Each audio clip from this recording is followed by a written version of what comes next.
Hello and welcome to episode 82 of In PS We Trust, a PlayStation podcast. My name's Davey and joined with me, as always, is the fine wine himself, Mr. Philip Hoy. Daddy's home. Lovely to have you back, mate. Absolutely lovely to have you back. And to my right, the child prodigy himself, the wonder boy, Spencer Davis. Hello, mate. Hello, Daddy. How are we doing, boys? Phil, mate, lovely to have you back. It is lovely to have Phil back, isn't it? It really is.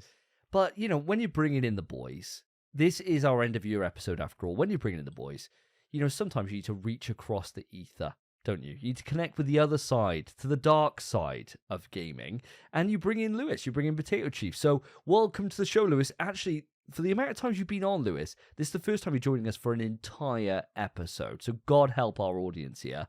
4 of us going at it. It's going to be good. Team Xbox, let's fucking go. Yeah. Team Xbox in the house. This is exactly what we expected, wasn't it? The first thing that comes out of his mouth is about Team Xbox. Give it a break, Lewis. You've turned your green screen round to blue. We want a P from you. We don't want an X anymore. Exactly. It's true. I want to see some P. No X's in my place. Listeners, we have got an amazing episode for you. It is our end of year episode, and with it being the festive season, news has been very, very short in supply. So we've got a shorter quick news section for you today. It might actually be quick for the first time ever. We're then going to move it into our top 5 games of 2023, and from that we will crown a champion for 2023. It will join the likes of The Last of Us 2 and last year's winner in God of War Ragnarok. Who will be the champ? I'm not sure. I actually don't know this year. I think it's going to be a crazy old time. I think we're all going to come at it in very different ways. 2023, as we know, was an absolutely nuts time for gaming. It was one of the best years I think we've ever had in the whole medium. It was absolutely insane. So it'll be interesting when we get to that, but we got a long old road before then. We're going to go through the normal run of the show where we go for a random question that one of us brings to the table. We then move it into what we've been playing, the quick news, end up at the topics. A winding river of PlayStation knowledge to dump on all of you today. You'll be drinking out of that fountain of knowledge for the next couple of hours at least. So I hope you enjoy this as you always do. Now, guys, in terms of a question, I've got one today. I know I've been doing a lot of these questions lately. I think I've done this is my 3rd on the bounce, I think. But this is a good one. And I think, audience, you're going to be sitting there and you're going to think, oh, I wouldn't want to be in this position. And guys, the position itself is, let's put you in a bit of a hypothetical. Imagine you're at a club. It's a busy night. It's rammed, actually. Turns out you really need a dump. You're desperate. Your belly's like... And you're like, oh, I can't. You're letting out little pops and you think the next one's I'm gonna shit. And so you run to the toilet, duck in there, trousers down, don't even check what's around, you just let it rip. And it's like one of those, like, it's like a lava pit going off, right? Shotgun blasting the whole toilet bowl. And you think, oh, thank God. Oh, I feel so much better. Hopefully nobody heard me over the club music. Go to wipe your ass, no toilet roll. The bathroom is packed with people in this scenario. What do you do? Phil, I'm going to come across to you first as the oldest one, the one with the highest chance of having irritable bowel problems. What would you do in this position? Wow. Welcome back to the podcast indeed with that question. Jesus Christ. And let me first start off by saying, guys, well done on episode 81. It was spectacular. I listened to that episode and I'm proud of you boys. So well done. You did a great job. Did me proud, boys. Back to the matter at hand. Well, Davey, you know me. We've been away to a few festivals now. And how many shits have I ever taken at a festival? Yeah, it's pretty much 0, right? Pretty much 0. I can hold it in. And as you've said earlier in your nice introduction, I am getting a little bit older. So potentially this could happen in the future. But it's never happened to me up to now. So it's definitely a hypothetical for me. But I do remember, I think it was going around Twitter when it was called Twitter. There was something about like a girl, I think she shit on a date or something at someone's house and she put it in a bag and chucked it out the window. Do you remember this one? Is this all coming back to you guys? So I'd imagine I would try and do the same thing, but you've already also caveated the question with, it came out like lava. So I don't know if I could actually get a bag and scoop it out and try and, alley-oop it out the window, like I'm there chucking it for the 3-pointer. I'm going, Kobe! And there's someone outside that window getting smacked in the head with a bag full of liquid shit. Oh. So, yeah. There we go. There's a horrible answer for a horrible question. I'm Kobe in it. If I could do that, if I had a plastic bag and it was able to scoop up that lava shit, I would Kobe it straight out the window. And that's how I'd get rid of it. I think the thing is, the shit's not really the problem. It's your runny, pooey arse that is the dilemma, because you can't wipe your arsehole. Are you using the bag to wipe your arsehole? Well, this bag, where are you getting the bag from? This is what I was going to ask him. How many times do you bring a bag into a club? And not just a bag, a plastic. Asda bag, yeah. Like an Asda bag, yeah. Oh, thank God I have this in my back pocket of my Armani jeans. Thank God I got these here. It's 5p. It's 5p, these bags. Mate, it's a bag for life. And they really mean it. It's a bag for life and it saved my life. So, yeah, I'm wiping with the inside of the bag. So I make sure not to get any shit on my hands. And I'm twisting it back round, just scooping that poo out and then Kobeing it for the fun of it. You see it's a bag for life. Are you ever going to use it again after that? I'd just leave the poo. Yeah, I'd leave the poo. I'd leave the poo. Probably not, Lewis. Just Probably flush not. it. But, I mean, is the flesh broken in this scenario? Yeah. I thought we were just talking about how to shit your It wasn't, asshole. no, I he mean, just- Yeah. He just decided he wants to just antagonize someone for the pain that he's been through. So not only has he had a lava poo, where it's been spluttering out there like chitty chitty bang bang, he's then throwing that at someone. So someone, and there's probably a bit of weight, there's probably a bit of heft, like with a log, probably not going to weigh that much. But he's literally filling up the bag full of the toilet water as well. So probably quite a bit of a hefty weight in there. The issue is, those Asda bags got them 4 little holes at the bottom, don't they? Oh, so it's going to be spilling out. It's going to be, yeah. Oh, no. And it's a runny poo. So that it would be coming straight out of that. Yeah, on your new Air Force Ones. It'd be like a strainer. You'd be Yeah. like straining it out the bottom. This is a terrible idea. I think this one's ropes. And not the ropes in the poo form. Lewis, what about yourself? What would you do in this situation? You find yourself in the toilet, and yeah, you've got to do something here. So the toilet works. You can flush it. So I'm not going to throw the poo at someone out the hole. Yeah. So you said the club's rammed, right? You said the club's rammed because if a toilet is, there's like groups of blokes in the toilet. So I was going to say, if there was no one in the bathroom, I would have snuck out, waddled to the sink or something, just water or whatever. But obviously, if there's people in there, then fuck, I don't know, use my boxers or something. Lucky I don't go commando or anything. Use my boxers and then just shove them behind the cistern or something, and then just go commando afterwards. Then for the rest of the night, I guess that'd probably be my best bet. The minute you open that door, though, there's a lucky man in there, isn't there? And you've got trow round your ankles, and he's saying no spray, no lay. I think the thing about it is, at that point, Lewis's B-Day approach, using the sink, right? Even though it's embarrassing, and even if it was full of people, I think it's not a bad idea. Because you waddle sure, it's embarrassing. It's the most hygienic option, I think. They would kick off, though, wouldn't Yeah. they? I would kick off. If I saw someone washing their ass, shitty ass, in the sink that I would wash my hands in, I'd be going mental, right? I'd be going. This is why no one has to be around. If there's no one around, don't do that. If there's someone in there, they're like, well, fuck, I guess I'm gonna use my boxes, or if I was rich or something, I could just use a £20 note or something. I don't fucking know, but I'd rather not. Fucking hell. It's like the biggest lad play, though, isn't it? To walk out, kind of be proud of it, and then just lower your ass into the sink. Well, everybody around you just watches you, and you turn to them and went, "See the football last night, mate?" What are they going to say? They've got nothing. They've got nothing, have they? If you just go out and you own it, Lewis, you could probably get away with What's it. What's up, lads? What's up? Check this out. Let's put the tap Jesus, on, yeah. Run DMC in the toilet now, is there? Oh, yeah. I like that one, Lewis. I like that one a lot. I think that's a great idea. Putting it behind the cistern as well, you're concealing the evidence as well, which I think goes a long way. Because those boxes ain't going to flush. No.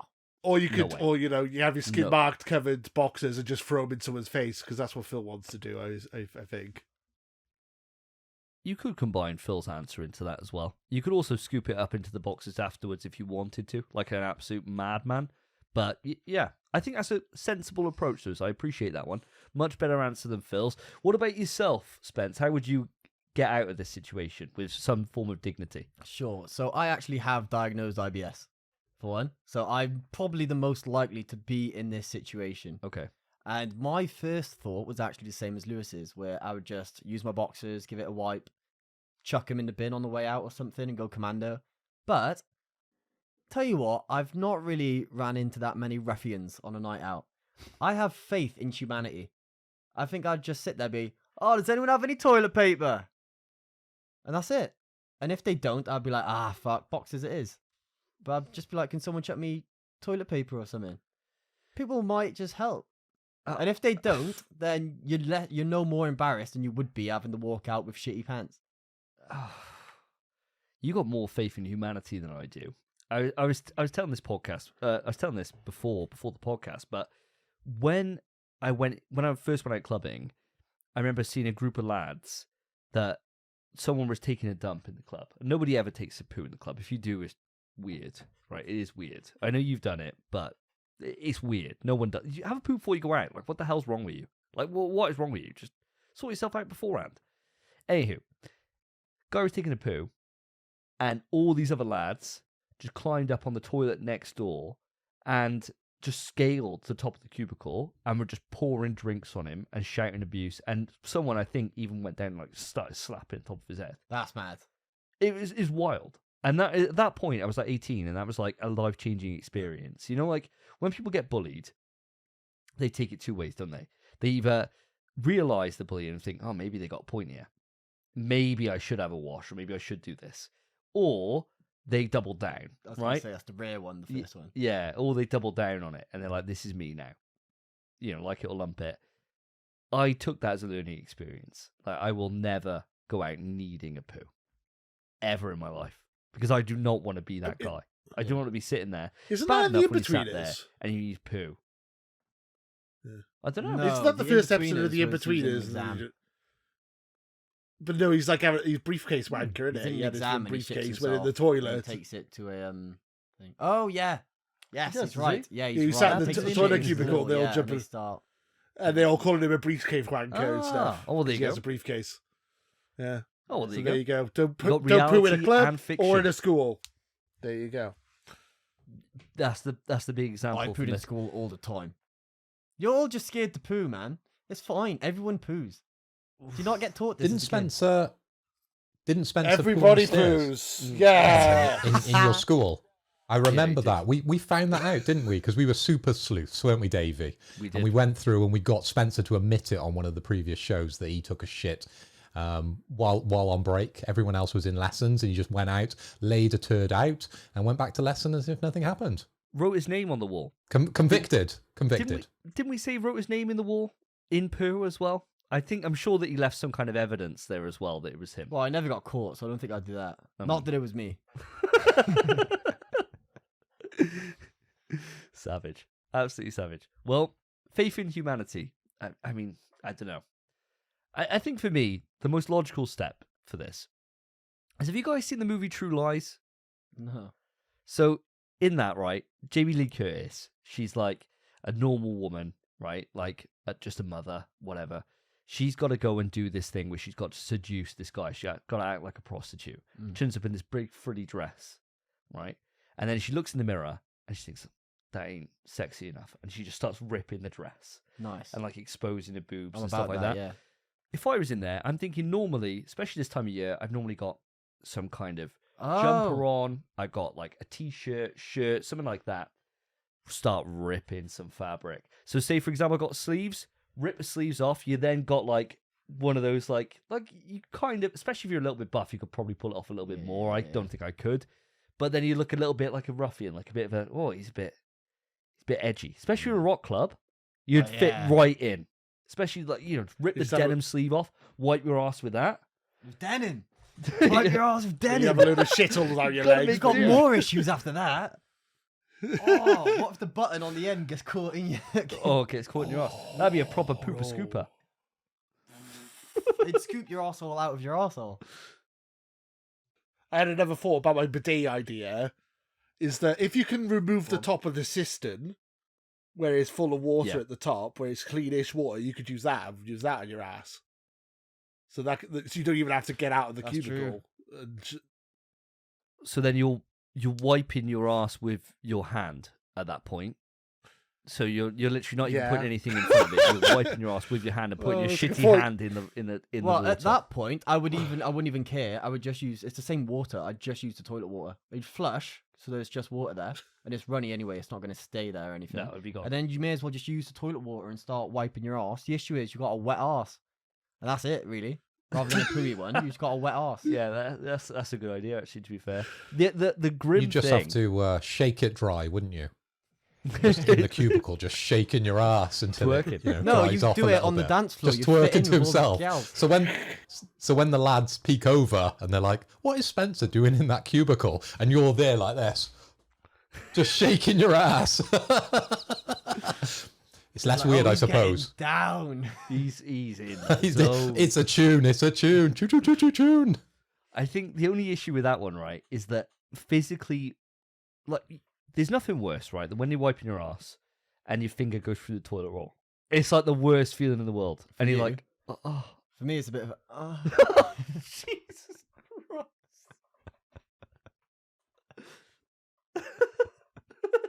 That's staying in the show. Clip it. Someone clip it.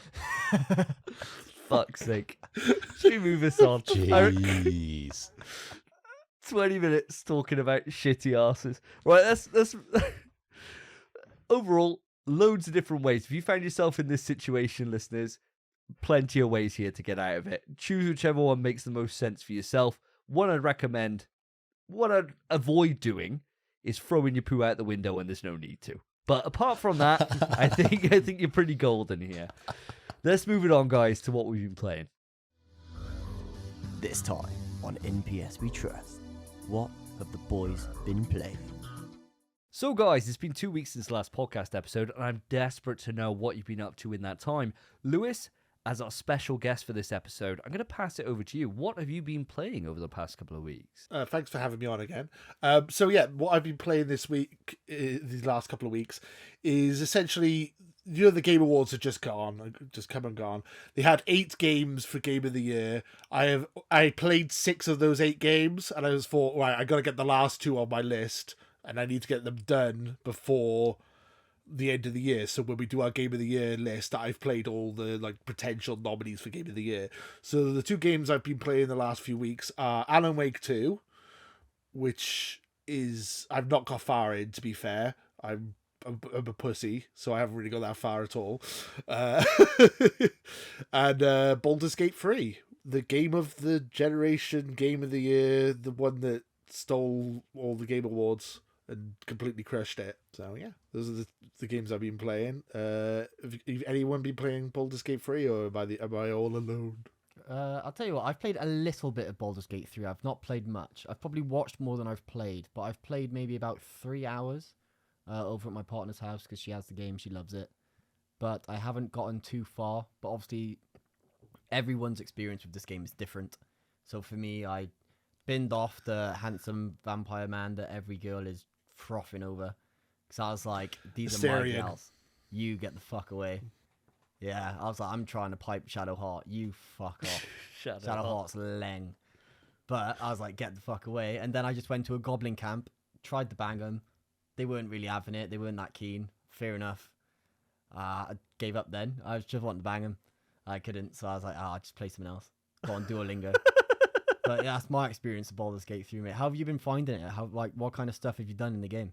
I'm really enjoying it, to be honest. And I don't normally like these type of games. I'm not like I've said before on the podcast. I'm more of a science fiction person than a fantasy person. I prefer like Star Wars over Lord of the Rings and all this stuff. I'm not super into fantasy, and I'm not really into D&D that much either. But I'm really enjoying it. It's a lot of fun. Shadowheart was the one I was originally going for, and then I found Karlach. And I just find her hilarious. I'm just like, yeah, I'm gonna try and fuck this devil chick. Why not? But she's like you get close to it, and she's like, I'm gonna burn you alive. I'm like, yeah, I don't give a fuck. Let's go. So, yeah, she's badass. So I got Karlach, Shadowheart, and then Gale's like my like bro. He's like the lad. He's just me and the lad Gale just chilling out, and that's my party of 4. And I've just ignored everyone else. Like just. There's this character called Will who's just fucking lame. It's like, Will, fuck off. Like whenever I see Will, I'm just like, fuck off, Will. But it's a fun game. It's not normally the kind of game I would play, but I'm actually really enjoying it. And yeah, I can see why it's won so many bloody awards. So yeah, I'm enjoying it a lot. I'm a bit annoyed with myself that I haven't played as much Alan Wake as I should have, because I know you guys love your survival horror on here. And you love the series that we cannot talk about, that can't be named, and like Alan Wake is like survival horror as well. And I've not played enough of it really to judge it. So I think you were playing it last week, weren't you, Spencer? So I'm sure you maybe talk about that in a bit. But I got like to the end of the first chapter, and it's just like this. You got to keep going back and forth to story like, you know, like detective boards where they got like the red string connected. Management. Yeah. Pisses me off. That's so annoying.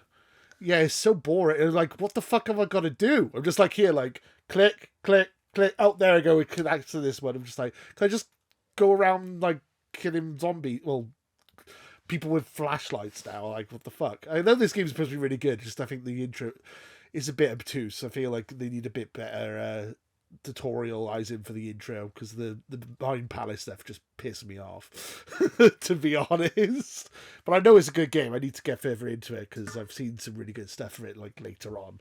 So yeah, but I'm a pussy, so I'm scared of everything. I'm like, no, I'm not playing anymore.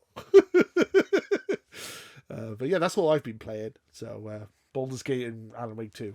I've got a quick question for you, Lewis. Just going back to the Baldur's Gate. How many hours have you put into this game? Because on the previous podcast that I was on, I think episode 80, we were discussing about how much of a game you need to play to be able to pose kind of a viewpoint on a game, and we were kind of like indifferent to our answer. We kind of settled somewhere in the middle. You don't have to complete the game 100% to have a personal view on the game.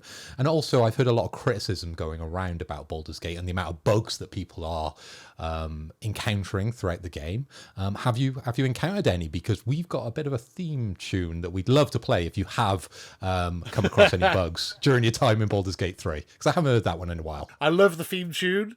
I have had a couple of bugs, but nothing like comical. Just like the game just crashes randomly when I'm in like certain points, which is a bit unfortunate. But yeah, there's a lot of games this year that have been slagged off for being buggy, and like I feel like Baldur's Gate's kind of gone away with a lot of it because it is quite buggy at times. But I'm still enjoying it. I'm only on Act. Oh, hello, dog. Dog's decided to wake up. Hello.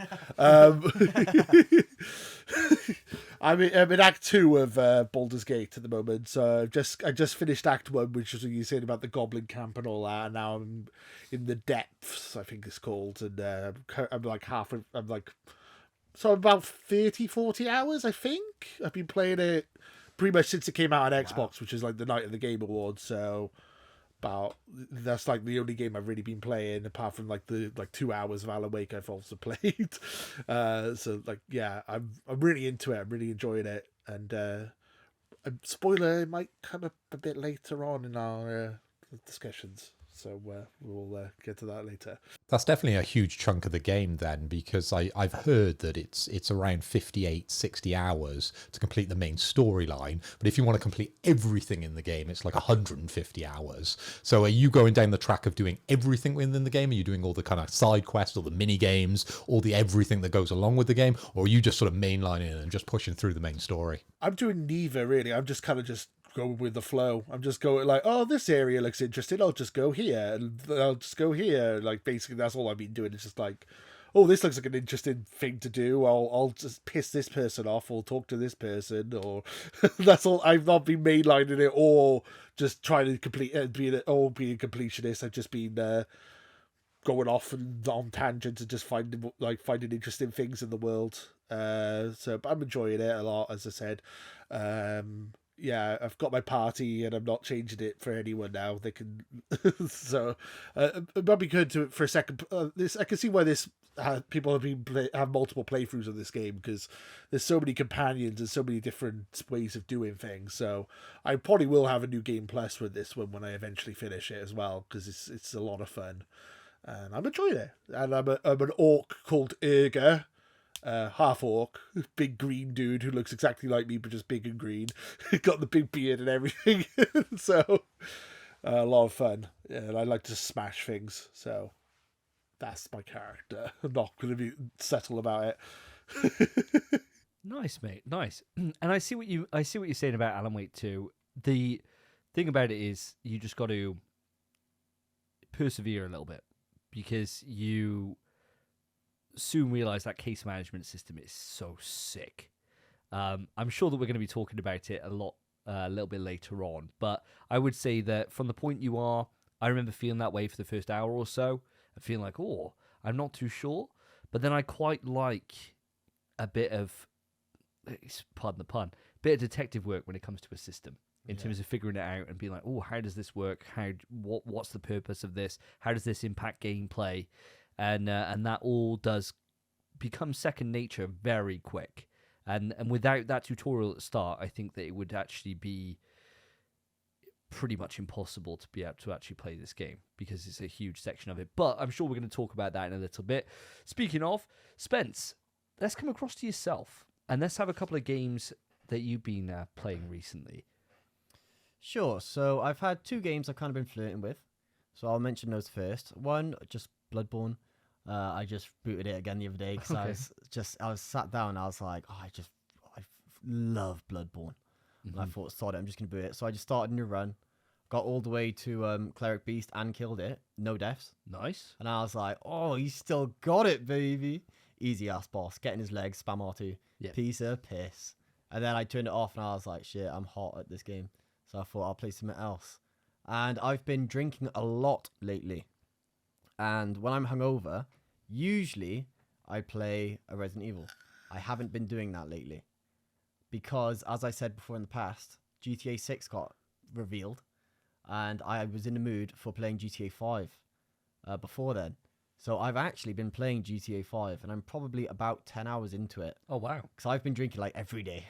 So as soon as I'm hungover, I can't be asked to actually think. GTA is the perfect game for that. Mm-hmm. Just drive about, shoot some people. And the auto aim in that game is busted. You literally don't need to think to fight.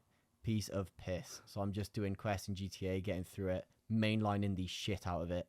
But it's really fun. Phenomenal game. Still looks beautiful to this day. I mean, Rockstar, the goats. Absolute goats. But it's GTA 5. There's not a single listener or anyone here that hasn't played that game to death and bought it 12 times. So I won't go on too much about that. So the other game is a game we joked about last episode. We did. And my partner was over and we were looking for kind of multiplayer games to play. And there's slim pickings, really, for local co-op. Yeah, really, on extra and stuff. It is hard. And then I noticed Gigabash.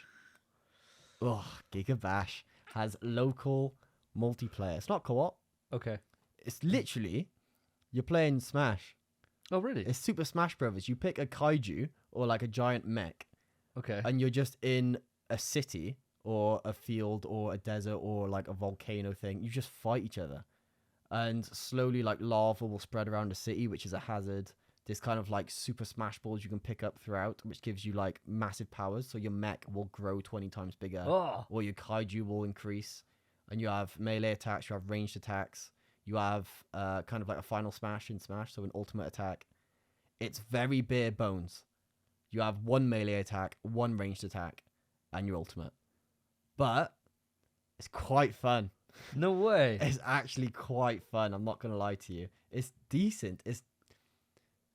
It's bad. It's a bad game.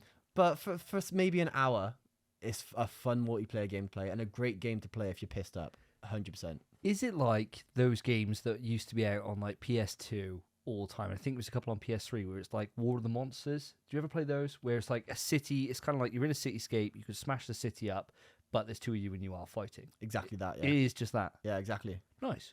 Yeah, it's just fun. Just dumb fun. Stupid fun. Sounds great. I remember the Godzilla game on GameCube was pretty similar to that. That was pretty fun back in the day. So yeah, fucking love those type of games. Yeah, there's a lot of games like Gigabash. There's like 1 in 50. There's so many of these. But this is just another new one. We got it for free. And it's just a fun little piss around. Fair enough. But that's it, really. Other than, maybe what we'll talk about a bit later. Yeah. I don't want to talk too much now. It'll come out later. Yeah. So I'll leave something for later. Okay. But as soon as it comes up, I'm going to talk. Okay. Ooh. All right. We'll save it till then. Phil, let's come across to you. You've been away. You've been enjoying the sunny locations of Florida on your holiday. I assume you've been playing some games since you've even been back or since you've been away. Please enlighten me. I'd love to hear about it. Well, Davey, thanks for asking. I have been playing a few games since I've been back, and I'd like to announce that I've just achieved my next platinum, boys. I have platinumed Hey, Spider-Man 2. Ooh. Ooh, that's a platinum. We all got the platinum for Spider-Man 2 then, I guess, right? All 4 of us. Yeah, all of us. All of us do. Team Platties, baby. Team Platties. Phil, mate, how have you found the platinum experience? Because obviously, I'm not sure how far you were into the game before. I think you were maybe like 40 or 60% through. So how was the rest of the game and that platinum grind for you? Well, I was just going to say that once I dinged that platinum, I didn't hear the natural PlayStation sound you hear within PlayStation 5 when you get a platinum. I heard, ooh, that's a platinum from the podcast. So that's how much you've influenced me, boys, on the podcast with the platinum hype. This is my 14th platinum. I'm in the big numbers now. And I looked back through all my platinums, and actually the vast majority of them do come from PS5. So this podcast is taking hold of me. And now I've fallen down a rabbit hole and I'm hunting platinums, baby. 14. Woo! I wonder what's going to be 15.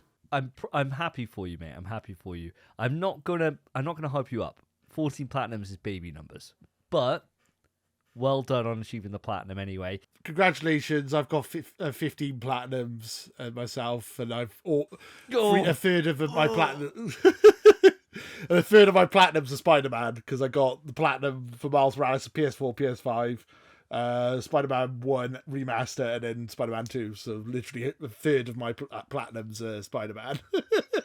Now, I'm more than happy to take that argument, but I fear we would divert the podcast somewhat. But what you've got to look at is the quality of platinums, okay? So I'm not talking your, 5 hours, your 10-hour platinums like these boys come in with week after week. Oh, I've done my Mayo 1, my name is Mayo 2, my name is Mayo 3, and they're racking up the numbers. No, if we're looking back on my 14 platinums, we're talking Spider-Man 2, we're talking God of War, we're talking Death Stranding Director's Cut, and boy, that was a big one. Forbidden West, Rifts Apart, we're talking big 85-hour experiences there. We're not talking about the baby games, all right? But well done, Lewis, 15, that is a big number, but ultimately you have proven my theory that platinums don't mean shit.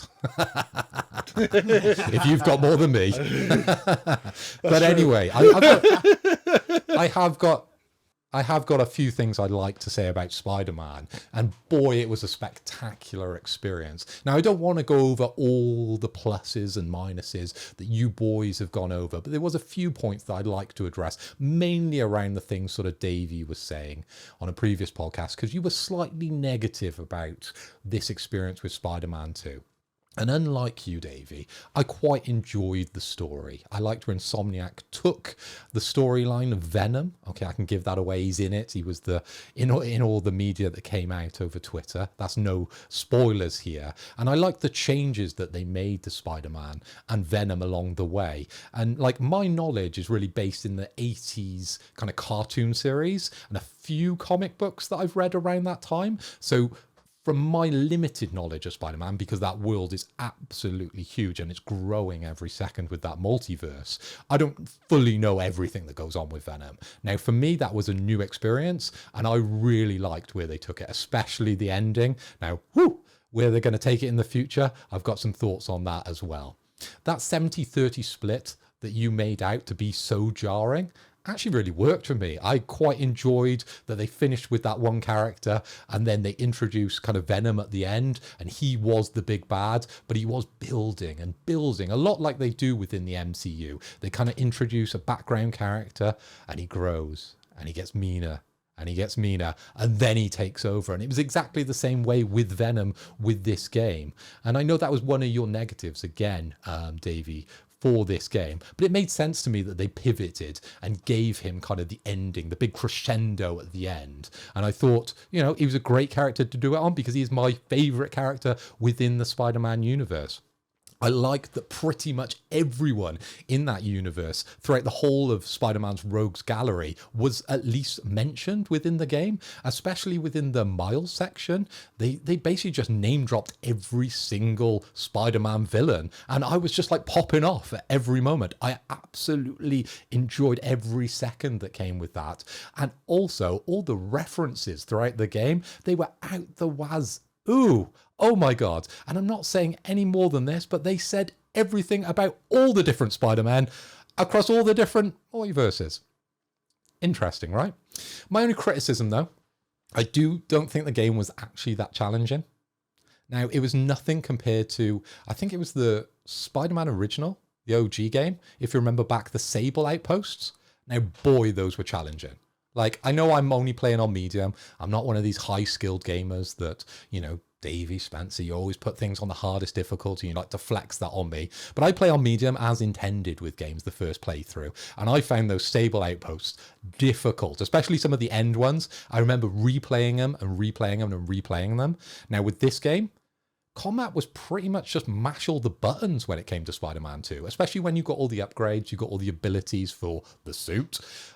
And then you got all the different things that you could possibly do with said suit. It was just mash.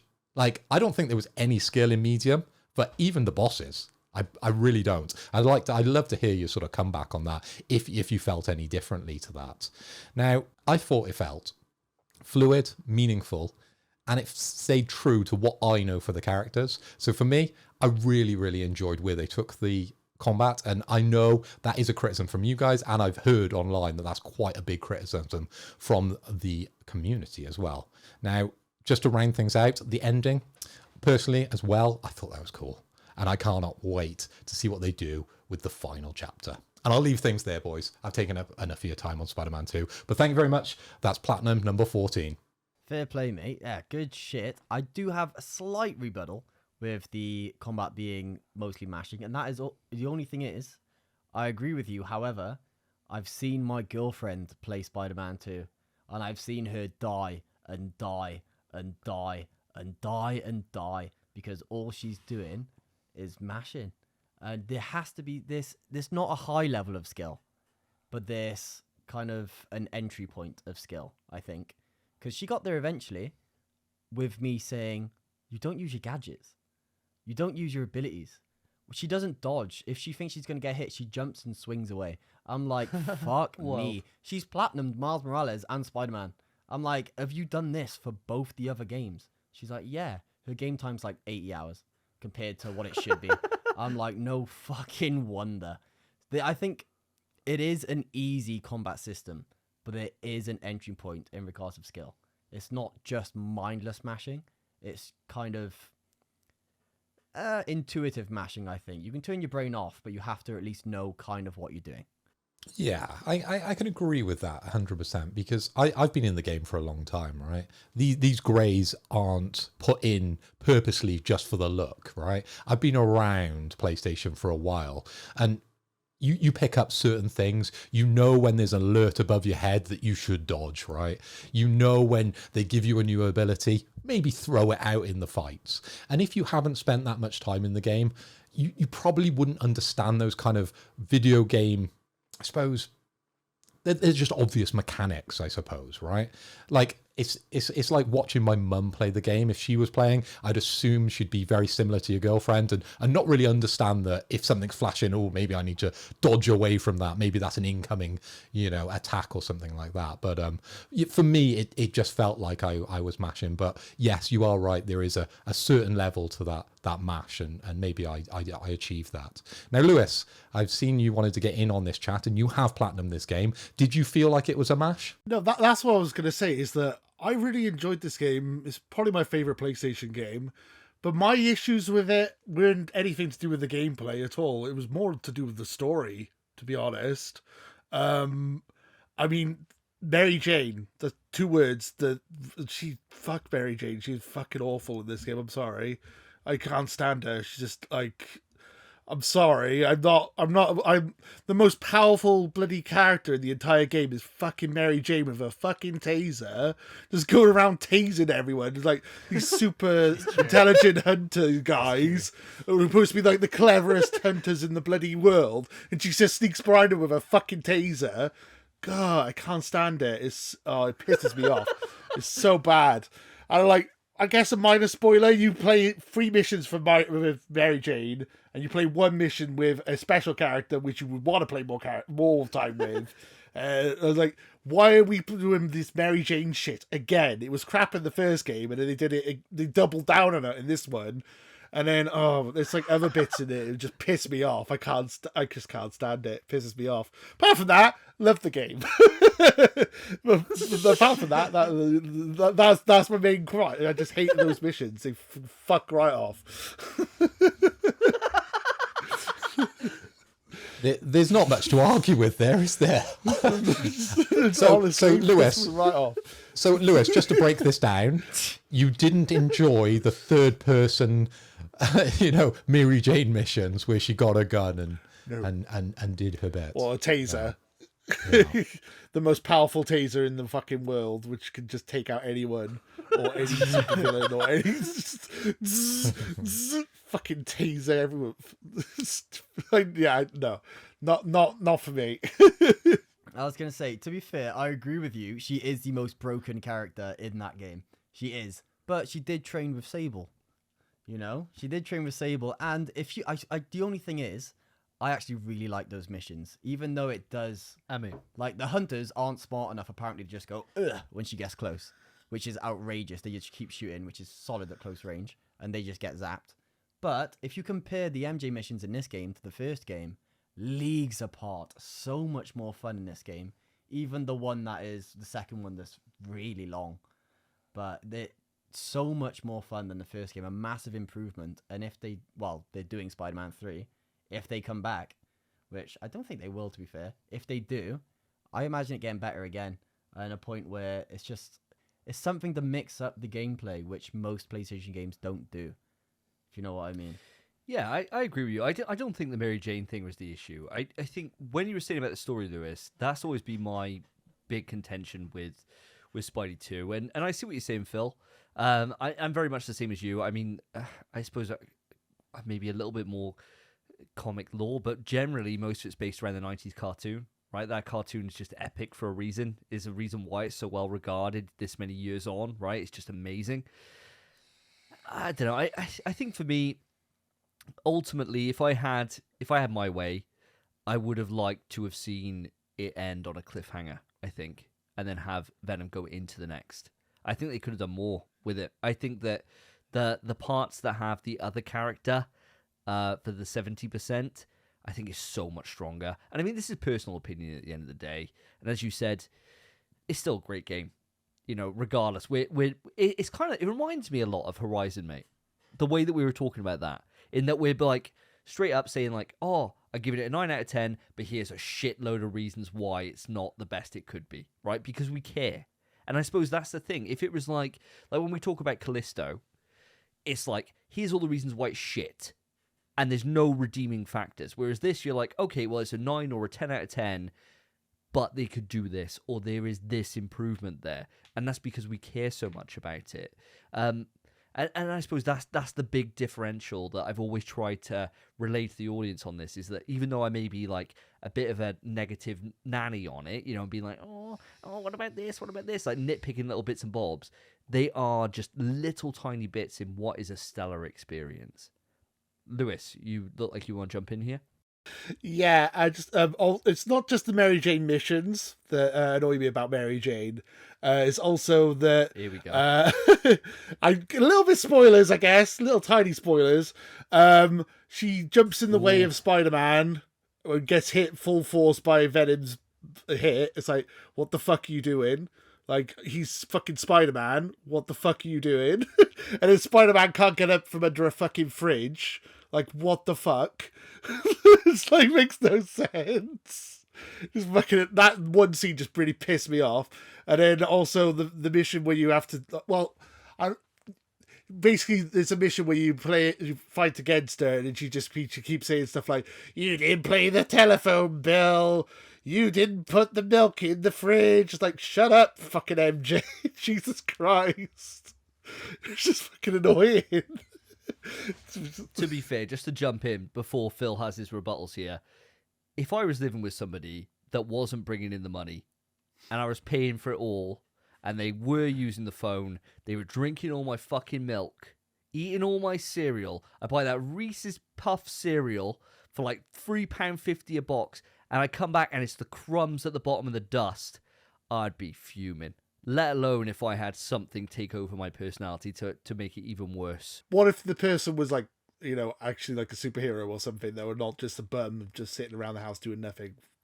Like, what if they actually were doing something important with the... Do you know what I'd throw out? I'd throw out Superman's able to keep down a steady job.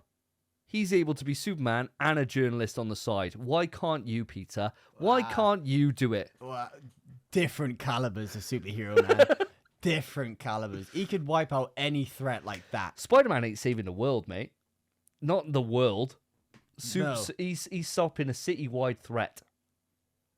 He ain't saving the world. Kal-El's everywhere, and he's taking pictures and writing up a story. Yeah, but you can do it all instantly. And he hits his deadlines, mate. Of course he does. He's Superman. He moves at super speed. Sorting out. Not my problem. I married a bum, mate. Not my problem. I married a bum. Anyway, Phil, chuck it back to you. Look like you're frothing here to get involved. I think we've established over the whole of this last conversation, Lewis doesn't like Mary Jane at all. I think you just need to suspend your disbelief a little bit when you play comic book games. I don't know if you've read many of the comic books or the MCU, but shit like this happens all the time that basically never gets explained, and you kind of just have to go, it's just a comic book. It's just all right. Fair enough. Maybe this could happen in some worlds. It's the multiverse, so that's how they explain everything these days. So maybe the multiverse where Mary Jane is the secret powerful one and she can take hits from Venom. But maybe, whatever. We're just going off on one. Anyway, just to come back on what you said there, Davey, about Horizon and the way we sort of criticize, I suppose, Spider-Man 2, Horizon. Yes, it is because we care about these games, and I suppose our expectations are, you know, touching the roof when it comes to these games. We want them to be the best.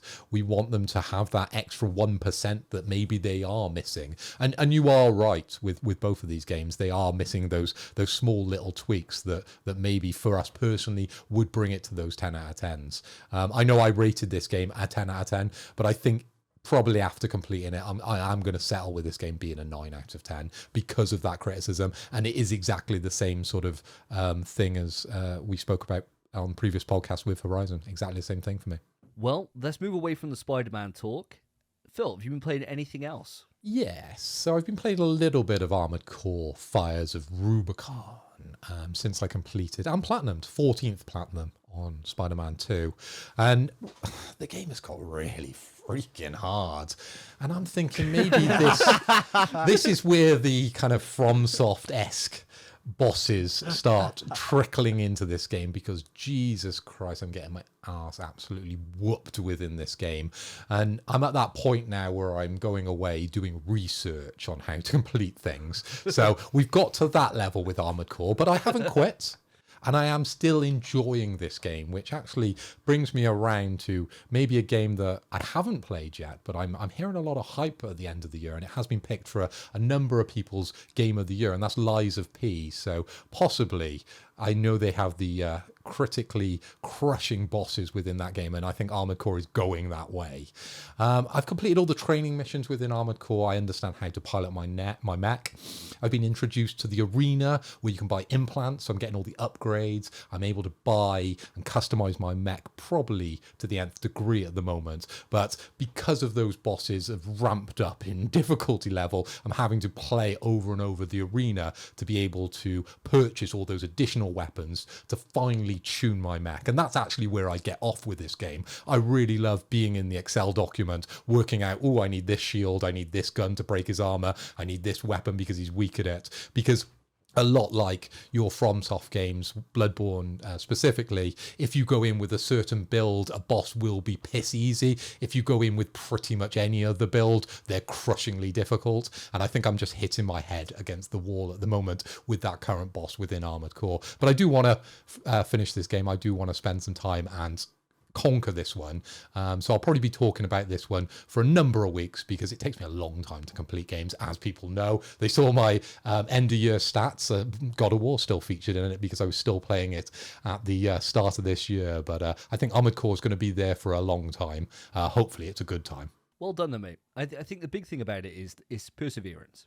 And the FromSoft journey is a journey. It's not a slight jog. It's a marathon. And the thing about it is that you don't build up the skills that you need for FromSoft games, or that just ability just to not quit and just to realize that every time you fail, there's some lesson there to be learned. Either it's a new attack that you need to figure out a solution for, or a perfect dodge, or like you say, a new build. And that's always the beauty that comes with FromSoft games. And I remember when you were saying before about Armored Core, and you were like, don't get why everyone's talking about this being so hard. And I was thinking, we'll see where this builds to. We'll see. And so it's good to see that it's come round to traditional FromSoft behavior. But I am glad that you're sticking with it, because ultimately perseverance is key. And that's all you need, mate, for this. So well done. Well done for that. So any final game that you've been playing then to round out your trio of games you're bringing to the table today? Yeah, one more that I wanted to give a quick bit of polish to was the game Convergence. This was the game I took away with me. So this is basically Fist, if you remember, but just with a League of Legends skin on it. And I've been playing it on my Steam Deck while I've been away. I tweeted out a few pictures of my hotel setup. I set it up on the monitor. I had one of the 8-bit Do Elite controllers, and I was having a great time with it. It was a nice little palate cleanser to move away from kind of like these big epic kind of AAA titles that I tend to gravitate towards on the PlayStation, just to come away and just enjoy my time floating around with Echo, using some of his moves that are made famous through the League of Legends. It's all references out the wazoo, as you would imagine with Convergence. But I do think this could be a game that maybe you will be interested in the future, because it is a lot like Fist, Davey, and I know you're very fond of that game. Yeah, well, I love a Metroidvania. I absolutely adore a Metroidvania, especially one that's, heavily old school in its Metroidvania approach, in the way that Fist was. So yeah, hell yeah. I mean, is this available everywhere? I believe so. I believe it's PlayStation. You can get it on, obviously, the PC. Lewis, you're an Xbox expert. Hard to say that word. I've not heard of this game, so maybe. It's the first I've heard of it. So I do love a good Metroidvania, though. If it is on Xbox, I might check it out. Moving away from those games, great choices you guys are bringing to the table. I got a few to talk about. And the thing is, the last couple of podcast episodes, I've always been a case of, I've been doing content for YouTube, or I haven't been able to play much, or I've been seeing my girlfriend, whatever it is. Turns out I've manned the fuck up, and I've put time in. I said to my missus, look, I'm playing games. You can either join me or you can sit downstairs. That's the reality. Because I've got some things that came out in the Game Awards that I cannot say no to. The first of that is Final Fantasy XVI's brand new DLC, Echoes of the Fallen. I've played it through. I bought the season pass, which cost like 20 quid or whatever. Yeah, bit pricey. And this was the first of 2 different expansions. So this one is only about 2.5, 3 hours long, so not very long. The next one, called Leviathan, is coming out in a couple of months' time. That's apparently the juicer. Right, it's called Leviathan. That's the big I'd one. imagine so. Yeah, Leviathan's like rumored throughout the entire story of the game, so it's going to be a big one.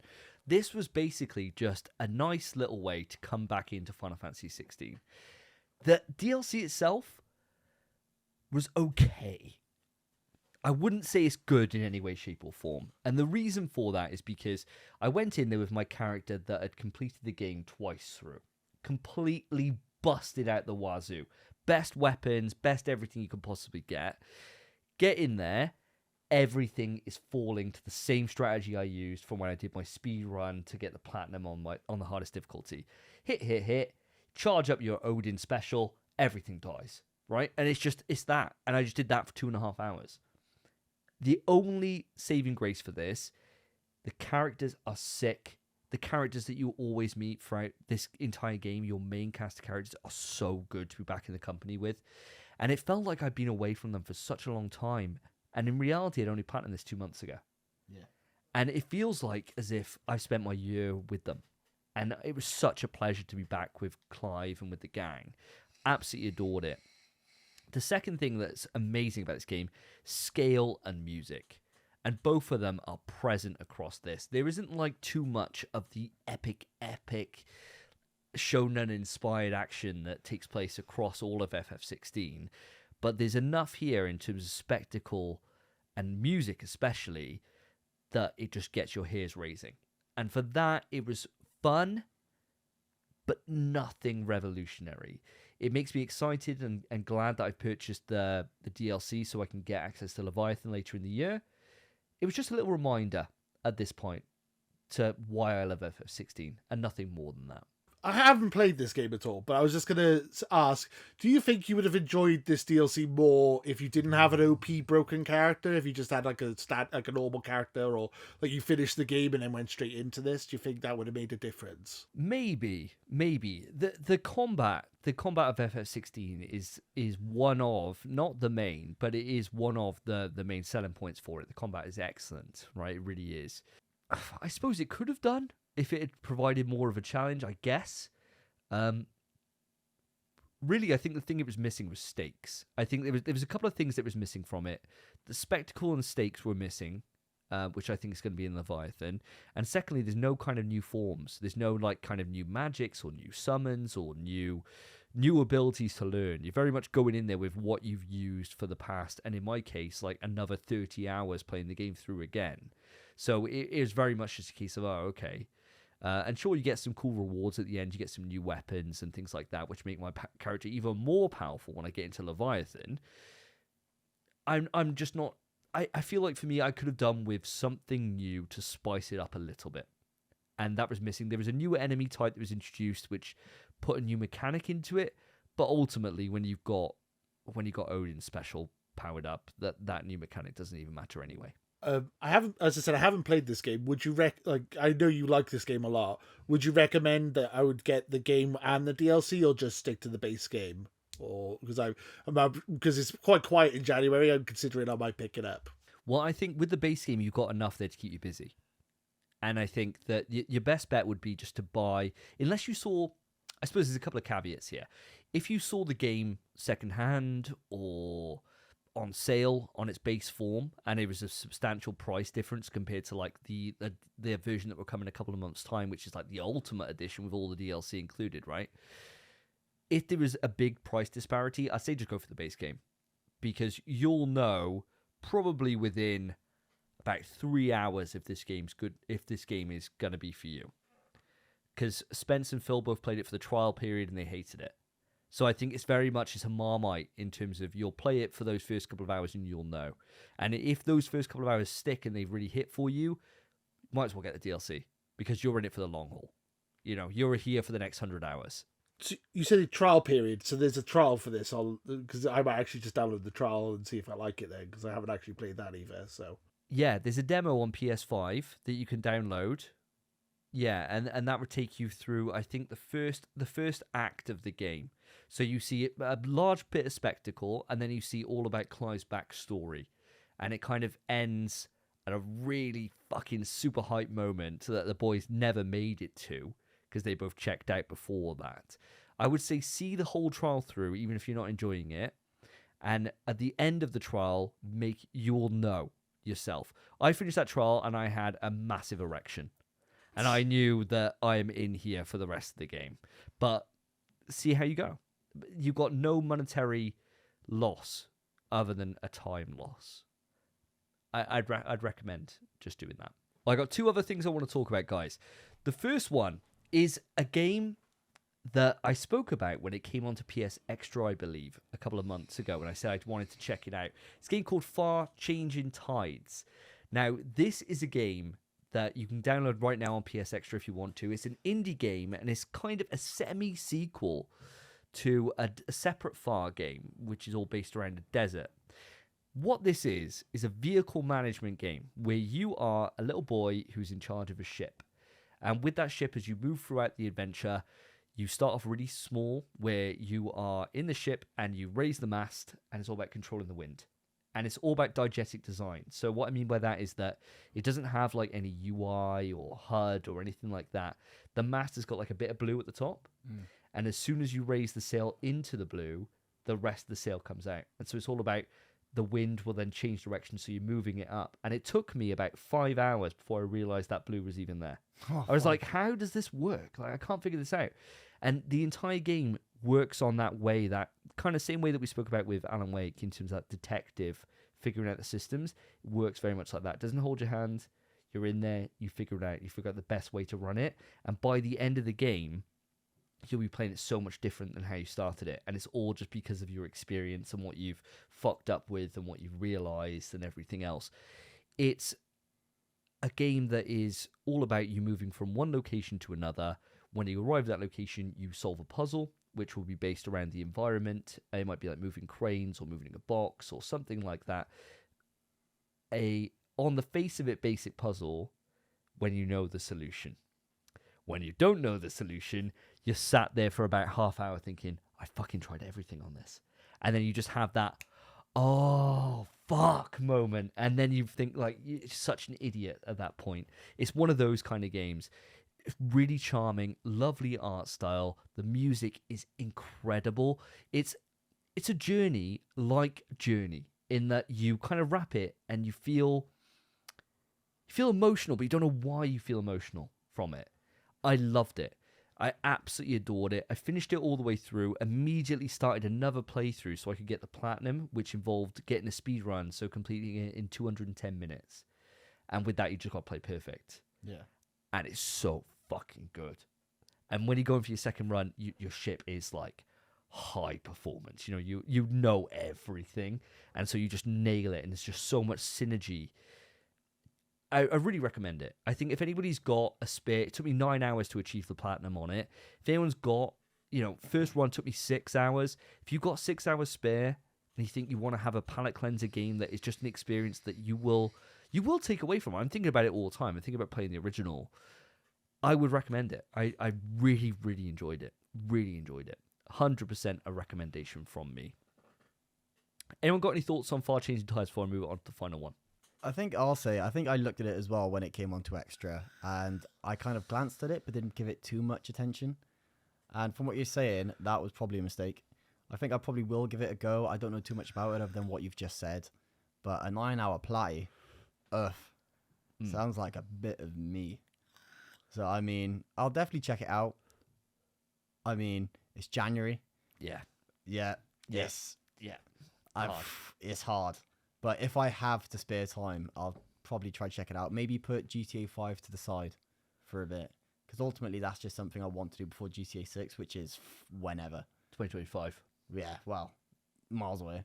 So maybe I'll check it out by then. Maybe this will be my new hangover game. Who knows? It's therapeutic.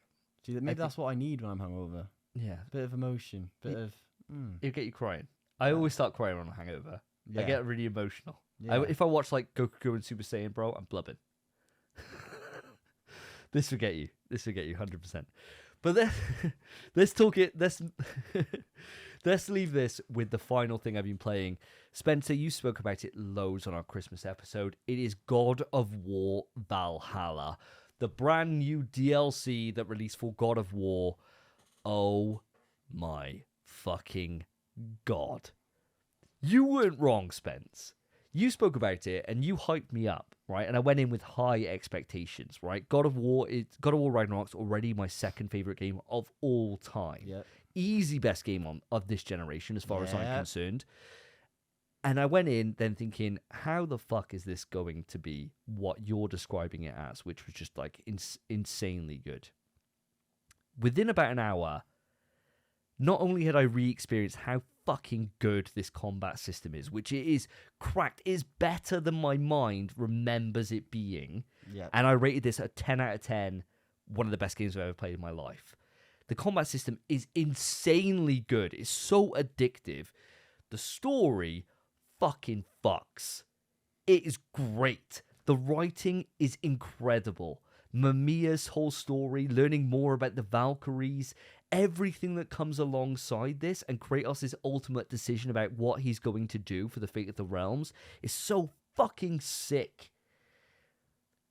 The thing for me, right, and the reason why this bangs so much is if you are a fan, and listen, I'm more talking to you, if you are a fan of God of War in general, I mean, we're going back to PS1.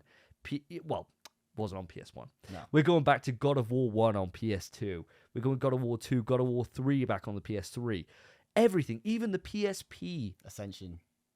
Ascension was PS3 as well. Was it? What Yeah. was Chains of Olympus. That's the one. So we're going to the PSP ones. There was 2 games there. Ghost of Sparta, Chains of Olympus. Those are heavily referenced.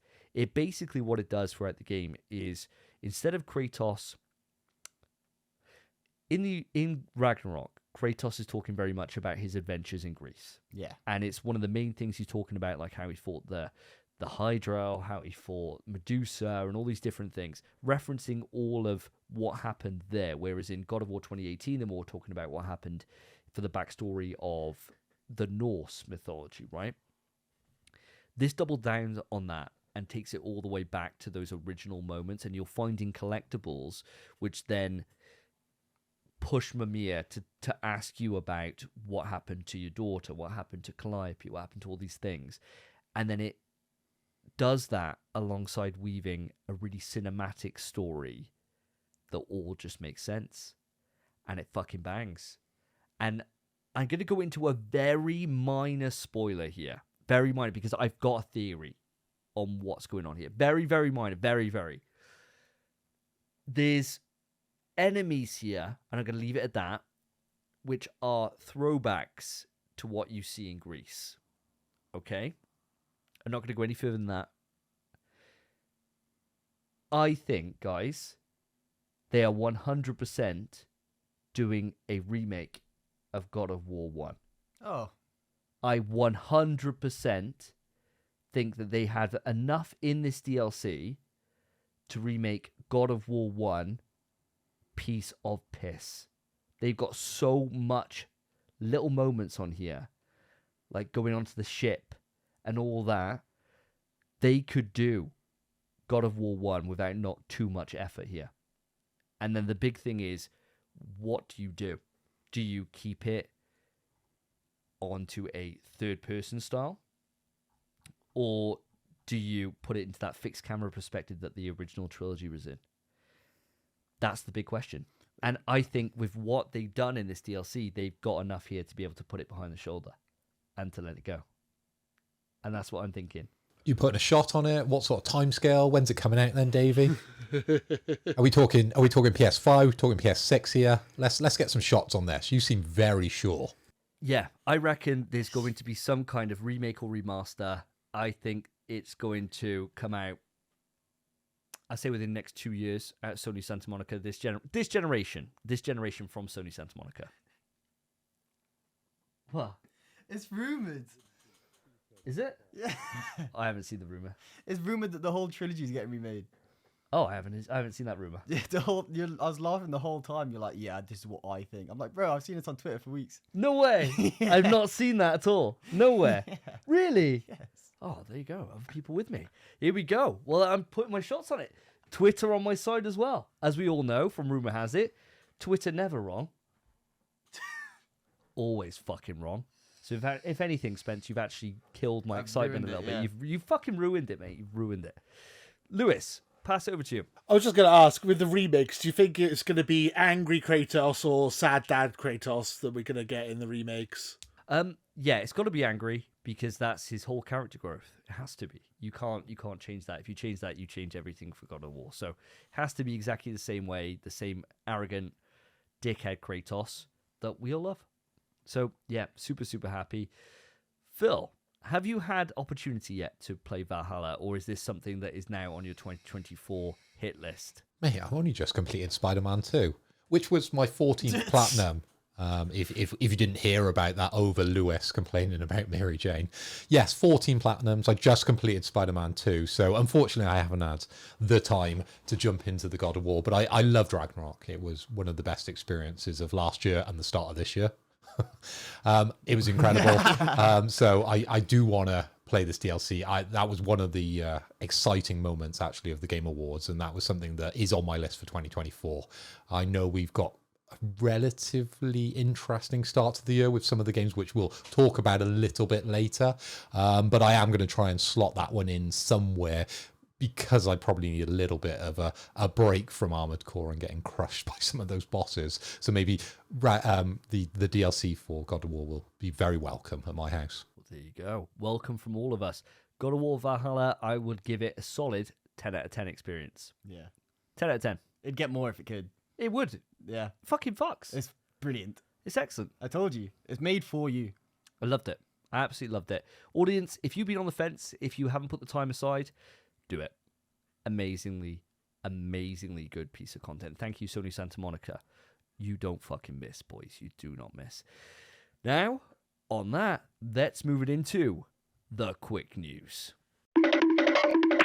Quick news. Quick news. That's right, viewers, listeners. I am back. Daddy is back and quick news is back. But we are flip reversing it once again this time round, because we've got Lewis on the show and we're cutting it down. We're only having one piece of news each. We're going to do away with the impressions as well today to make it an extra quick news. Okay, so I'm going to throw it over to our guest to start things off. Lewis. All right, cool. I mean, in the document it's the last thing, but that's fine.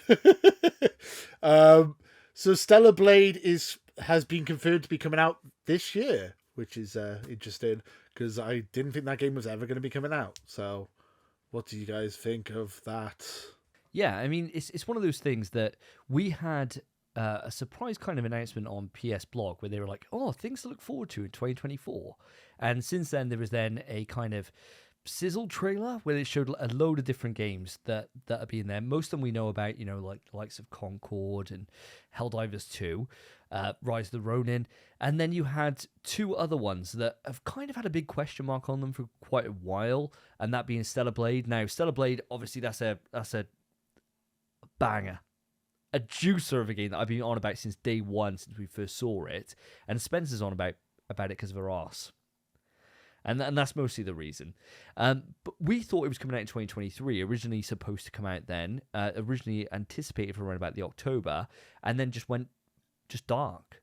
We now know, according to this, with the blog post, that it is coming out in 2024. So that is a super, super hype news, especially gets me excited.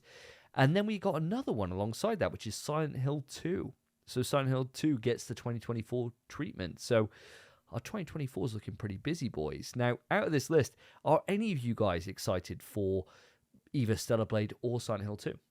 Any of you want to step back into the fog or step into that arse? Yes, it's a double tick from me. And Stellar Blade, in particular, I was very excited to see this game because it's been moved, hasn't it? Because I think we were expecting it sometime within 2023 and just nothing really came up. It was talked about and then kind of went dead for a little while. I didn't hear too much. I didn't see too much on Twitter. But now seeing this come back on the PlayStation blog is exciting news. It's just something else to look forward to now in 2024 because that list is already growing. Now, we'll talk about that a little bit later when we talk about predictions for next year and we talk about games we want to play next year. But Stellar Blade is definitely up there for me, as well as Silent Hill, obviously.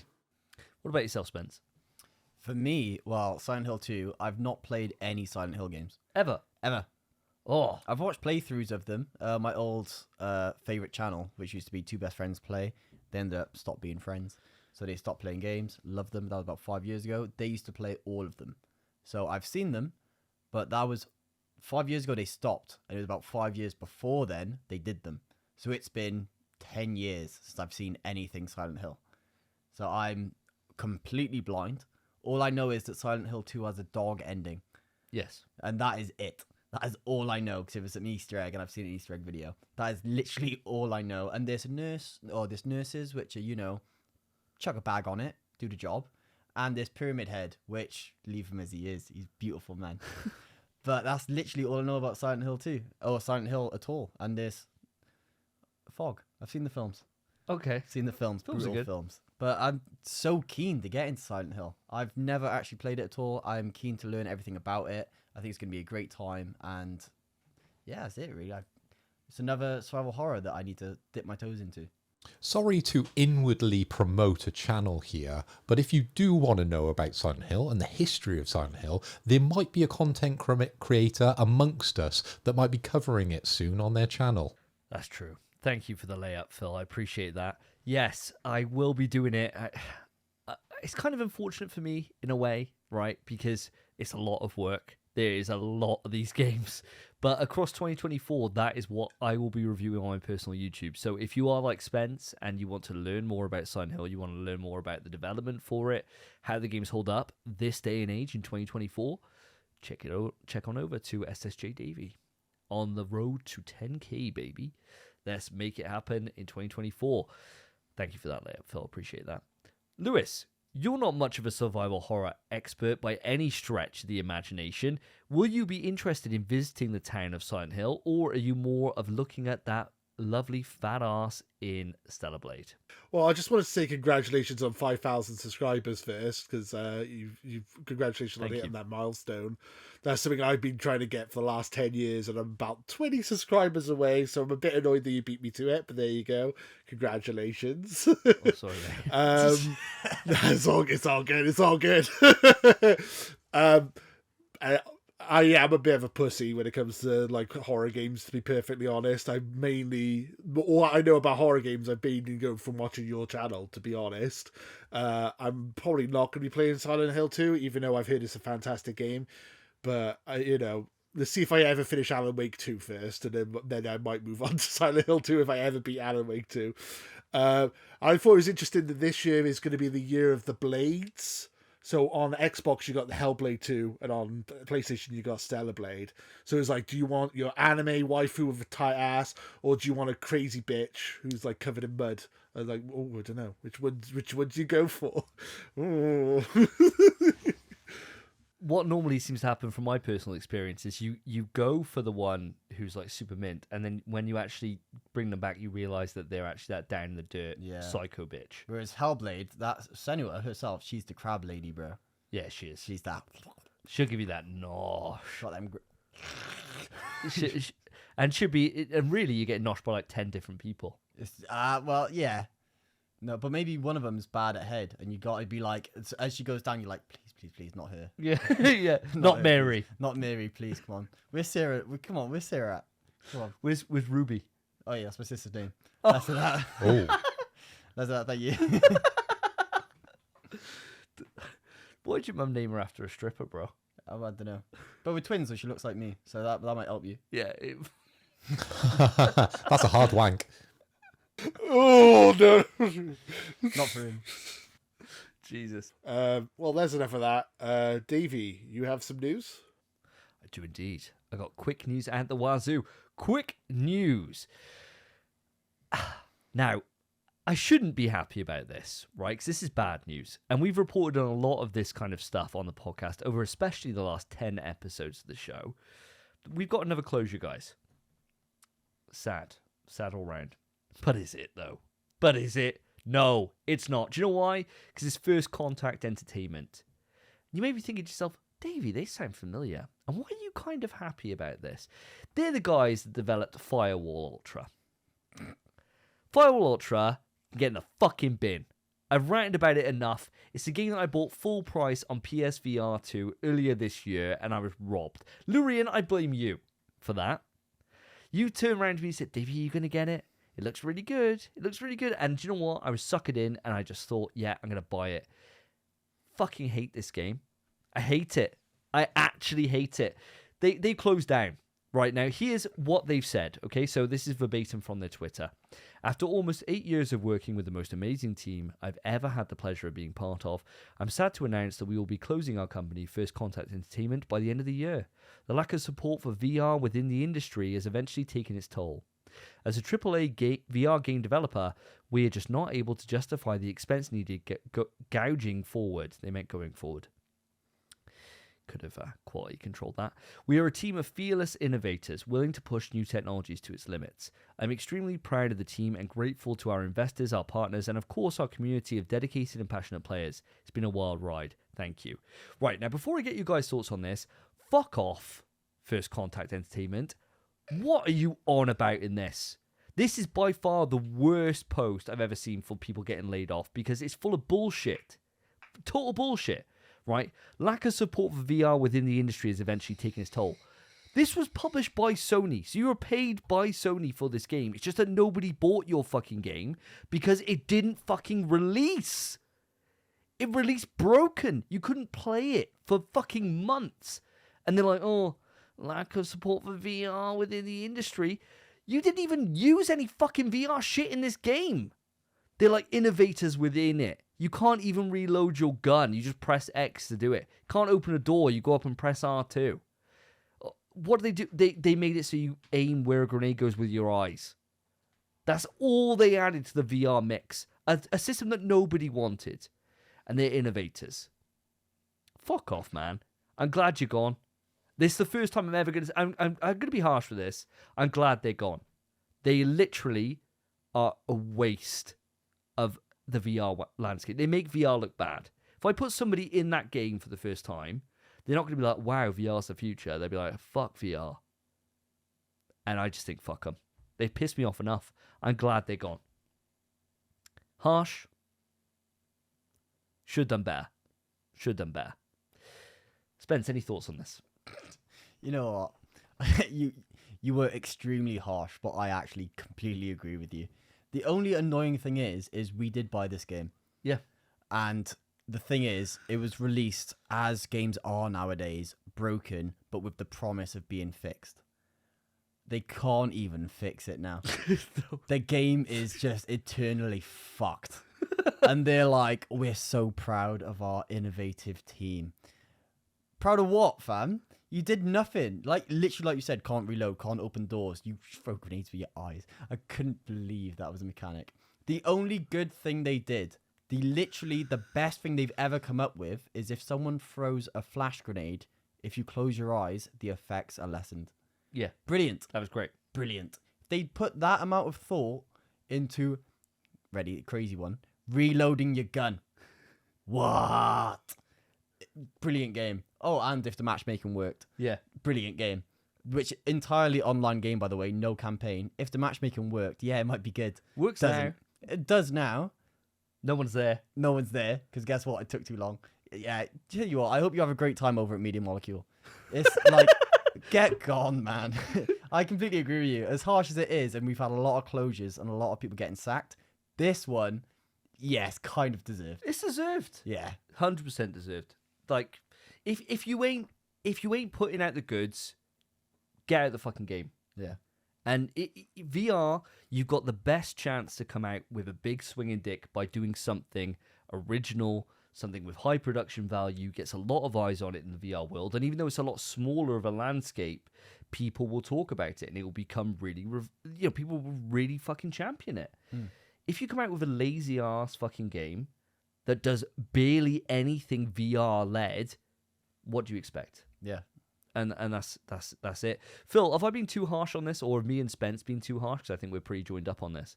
Well, I haven't really got a lot to go off on this game because I haven't played it. Surprise, surprise. I'm not the biggest VR guy or a VR guy at all. I don't own any VR headsets as much as I love tech and I surround myself with tech. So the only thing I can go off when it comes to Firewall is kind of your viewpoint.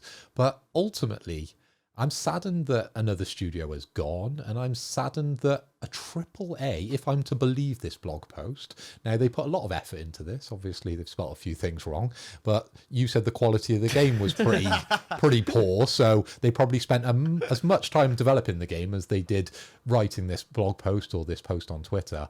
But they say they're a triple A VR game developer. Now, how many triple A VR games are there? That's the question. Because I can only really think of one, and that one hasn't come to PlayStation just yet. Otherwise, I might have a VR headset. Would you class Capcom?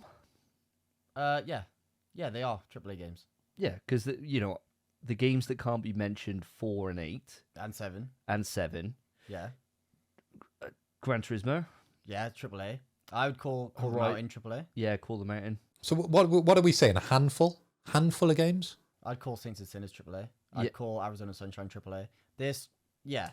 There's more now than there ever has been, I would say. Okay. Even on a PlayStation podcast, we are kind of struggling for names here. You could name 4 or 5 there, and a lot of them obviously are main games on the PlayStation, and then they're converted for VR. But more solely VR games, we are struggling there, aren't we? So it does sadden me to the point that they class themselves as a AAA VR games developer, and maybe that idea is there within the studio. Maybe it's not fully realized, as you've said in previous shows, that Firewall really didn't hit those highs, and you've got a lot of complaints to it. But they wanted to be that, and them closing, that saddens me for the future of VR. It really does, because as much as I don't have a VR headset, I am excited about VR. I'm always interested in the news that comes out, but for me, it's just never reached where I need it to be to buy one. So them closing, I feel is another knockback, really, because they wanted to be that AAA VR games development studio. And who's to say they wouldn't have achieved that in a few years, maybe their next game. Maybe if it isn't Firewall, maybe their next game that come out, maybe that would have been the AAA VR game that would have brought me into the ecosystem. So for that reason, that saddens me slightly. Would you say that this is the Mary Jane of game companies? No, because Mary Jane don't miss, mate. Mary Jane don't miss. So the Mary Jane of game companies would be someone like Rockstar, Insomniac. Yeah, busted. Yeah, they're busted, right? They're cracked. No, this isn't. This is the equivalent of Shocker, if we're bringing it to Spider-Man level. Where... No, it's the goon, mate. It's the random goon. Oh, yeah, not even a main It's that villain. random goon who goes, I'm going to be the one to take down Spider-Man. And then he's just webbed upside down outside a shop. Yeah. I never realised, I never understood really why goons aren't like they are in the Batman games. Where they shit themselves. Where at they're night. the last one, they're like, nah. Yeah, it's They're not like worth kind of it. what they're walking towards the door when you break their leg, Yeah. right? Like the goon Spider-Man's so happy to fight him, and So he confident. is so beyond them. Yeah. It's unbelievable. Like, if I saw a guy dodge an AK bullet, guns down. Sorry, mate. Just web me up. Like, I'm done. Like, my fist ain't faster than a bullet. No. You know, as much as I might think I'm alpha, I ain't AK. This ain't AK hands. I'd suck him off. He wouldn't let you. He might not. He'd give you those different webs. That's fine. But I'd be like, mate, whatever you want. Yeah, it's fine. Please, don't hit me. Yeah, unbelievable. So no, not quite that, Lewis. But on a serious question, with that game closing down, is there any like proper first-person competitive games on PlayStation VR like left, or like is there anything like to look forward to? So there was basically, whilst this game was being released, there was a direct competitor, which was Crossfire Sierra Squad. We haven't actually tried that out yet. Heard it's amazing though. It's supposed to be really good, and that was kind of this game's big competitor. Firewall's obviously fallen short. I don't think they even wrote this post, by the way. I think someone else wrote it for them. Probably. But it's this. We have the zombie games, Arizona Sunshine, this, Pavlov. Saints and Sinners. Pavlov is on PSVR 2. Pavlov is brilliant. It's basically Excellent. CSGO. Oh, Counter-Strike. It's phenomenal. Really fucking fun with proximity chat. So you could sneak up behind your enemy, pull their mag out of their gun and go, hey, and then they'll turn around and try to shoot you. Nothing comes out, and you just stab them in the face. It's brilliant, absolutely amazing. So this game being gone, honestly, you could act it out. There's no fly support. There's no pulling down the fly. No, reading the box. you can stick your mouth on their barrel. You could do that. Yeah, drill. But it's this game being gone, honestly, as we're not missing any game experiences, we're just missing 30 quid. Yeah. That is all it is. Which, to be fair, devastating. But it's fair enough. It's fine. It is what it is. Yeah. So sorry for all the people that lost your jobs, but in this case, you should have done better. Oh, I will say, actually, I do have one point to make. I did see a post the other day of a studio who were developing a game for the Quest with the ambitions. This was before PSVR 2 was announced. With the ambitions of bringing it to PSVR 2, expecting it to be a more successful system. And when it was released, they still had that goal in mind, but the optics just weren't there. So instead, they've switched it to a PC game.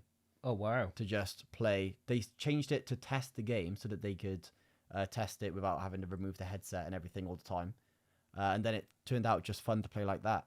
So they've scrapped the VR entirely. Wow. It was developed as a VR game with the hopes of PSVR 2, and it just wasn't there. So this does kind of have a bit of weight to it with the PSVR 2 not being as big as it needed to be. I think the big thing when it comes to any VR, and this is always the case, it's never going to replace traditional gaming. No, it never will. It is a luxury product that is there for people to have a unique experience. And that is always where it will live because it is effort. In the summer, I didn't pick up my PSVR 2 because it is hot. It is hot. Having a big thing on the front of your face, now is the perfect time to play it. In the winter, the spring, the autumn, fine. Summer, no fucking chance. So you've got like 4 months out of the year that you cannot play this thing because it is just torture to be in. But every time I put it on, I remember why I adore it so much. Yeah. And you cannot get the experiences that you can get. You can't get the experience that it provides anywhere else. There is going to be something there for it, but it will always be a niche. It will never be the mainstream. And as soon as they realize that, which I think most VR developers do, you set your expectations and your budget accordingly. And that's just how you manage a project like you do any other project. It's first contact here, pulling at straws to try and find a way to justify why their game didn't sell when they didn't do enough. Yeah. And that's the bottom line, as far as I'm concerned. Mate, well said for one. Two, I think all we have these fantastic experiences with VR, such as, what was that game that won those awards where it's literally you play it with your eyes? Is it Before Your Eyes? I think that's what it was called. Before Your Eyes. Thank you, Lewis. Before Your Eyes. Nice one, Lewis. Thank you, Lewis. Yeah, Before Your Eyes. I think those are the experiences we need for VR. But other than that, AAA developers make a game and then give it a VR port. I don't think we need AAA VR games. And then VR players, if they really want to, they'll just wait till the VR edition's out and play it that way. That way you're guaranteeing your sales, you're guaranteeing your game works well, and it's going to do well, and you can focus as much as you want on the VR version because you have that time because you've made your money. Kind of like Capcom have done with the games we can't mention. They are brilliant ports. And GT. Yeah, and GT, phenomenal. More of those. That's what we need, just more of those. We don't need to rush games to VR. Make it a good game first, and then give us that option for luxury after. That is enough on this, so let's move it onwards. Philip Hoy, I'm going to come across to yourself. Give us your bit of quick news. Quick news! So, listeners, viewers, Insomniac, those leaks are just getting worse and worse and worse. We're hearing about the Wolverine footage coming out, and we're hearing about information detailing the difference between game sales before and after PS Extra. It's all information that maybe Insomniac probably don't want you to see, but it's out there now and everyone can sort of Google around and see that. But I'm putting out there to you guys, ignore it. There's no point in spoiling what Insomniac have got cooking for us in the future. Now, they've put out a big post over on Twitter. I'm not going to read it. You all can go away. You can Google the Insomniac Twitter page and you can read through their kind of admission to this happening, which is quite refreshing, really, to sort of hear this. You know, they're under pressure from everybody, sort of seeing behind the curtain, and they're just kind of saying, yeah, it's happening, but we're doing our best to sort of prevent it going any further. Now, just to go a bit further on this, we have had a listener question, and this doesn't actually come from Lewrian. This comes from Mulewn. Is that how we pronounce his name? I know we got it right a couple of episodes ago, but normally I'm pretty bad with names. Spencer raising his hands. Mulewn. Mulewn. You got it right. Mulewn. Yeah, Mulewn. Let's stick with Mulewn then. Okay, guys. And I'll read this one verbatim. No idea how you're all handling it, but what do you think of Insomniac being a Marvel Studios now? I'm kind of underwhelmed a bit. Video games are at their best when they're doing a new IP, in his opinion. So what he's saying, guys, is that what do we think about Insomniac being pigeonholed now for the future, just doing Marvel games? And he's a bit underwhelmed by it. And he believes that they're at their best when they're creating new IPs and bringing those excellent experiences to us video game players. How do you feel about that? Now, I'm going to come over to Lewis first, purely because you're a guest of the show and we want to put you on the spot. So, Lewis, how do you feel about Insomniac? Well, there is a rumor. Well, are we talking about the spoilers at all? Because it's not all Marvel games. There is whatever game in there that's not Marvel. What I would do with this one, Lewis, is probably just try to avoid the spoilers. We can talk around them, but I wouldn't mention them specifically by name. That's what I'm doing on my approach here. I never want to, highlight the issues that the video games companies have with these hackers and overstep the barrier, really. It's out there for the world to see, but I don't want to be the one promoting it. Fair enough. All I was saying is that there's one game on that list that's not Marvel, so it's not all Marvel, but it is majority Marvel, to be fair. I mean, I like the Marvel games. As I said, Spider-Man 2 is my favourite PS5 game, so I'm down for more, I suppose. Maybe they can get rid of Mary Jane for the next one, but and it'd be a bit better. But there is one thing I wanted to talk about in the leak, and I'm not sure, and it's not really that much of a spoiler. But it was a little thing I wanted to talk about, is that they were going to break up one of their games into 3 parts. That they were going to have a part 1, a part 2, and then a multiplayer, and sell them as 3 separate games. I'm not a fan of that. What do you guys think of that?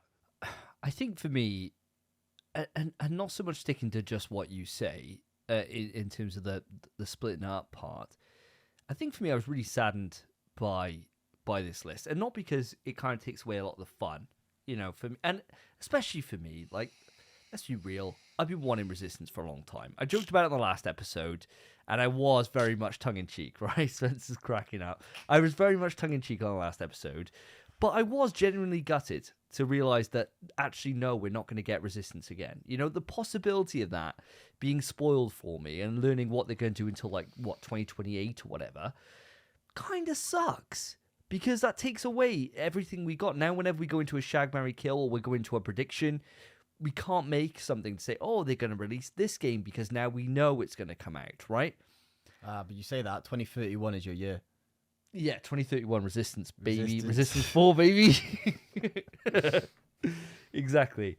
I've seen the leaks, and I appreciate what Phil said there in terms of not sharing it around. I think that's probably the best approach, and I think that by not thinking about it, I may forget, which is what I'm hoping for. I'm hoping that it just slips my mind and I get surprised by stuff. Personally, Lewis, I think with how Insomniac handle their games, right? If they've decided to split it up into 3 separate pieces, I don't think you've got anything to worry about. Because as far as I'm concerned, every single game they produce is bang for their buck. People say, Spider-Man 2, it's 20 hours and you've fully completed it. 20 hours is a fucking long time. A game that can't be mentioned is over in 4 hours, right? I played 4 hours worth of content for the game that can't be mentioned 3. Done with it. Even on the longer scale, you're talking, say, the game that can't be mentioned 4. 15 hours, right? Maybe 20 if you're just totally gash. Okay? And we're like, great game length. Maybe a bit too long. people's perception of game length is so fucked, and it skewed. does my head in all the time, because people always say about, oh, Baldur's Gate 3 should be sold for £200 because it's massive. GTA 6 should be sold for £7,000 because it's endless. Fuck off. Game length does not equal price. It never has, never will. It's all about in the eye of the beholder. And Insomniac have not proven to me that I should distrust them. I think, for me, they've got enough proof in the pudding from everything they've done all the way back since the PS2 generation, or even PS1 if we're taking it back to Spyro, that whatever they put out is quality. It's quality first. So if they do think about separating a game out to 3 separate slots, there's no reason to doubt why they've made that decision. And that's as far as I'm concerned with it. To be devil's advocate with this one, though, the only thing I would say is I really enjoyed Spider-Man 2, but once I got the platinum, there wasn't really anything else I could do.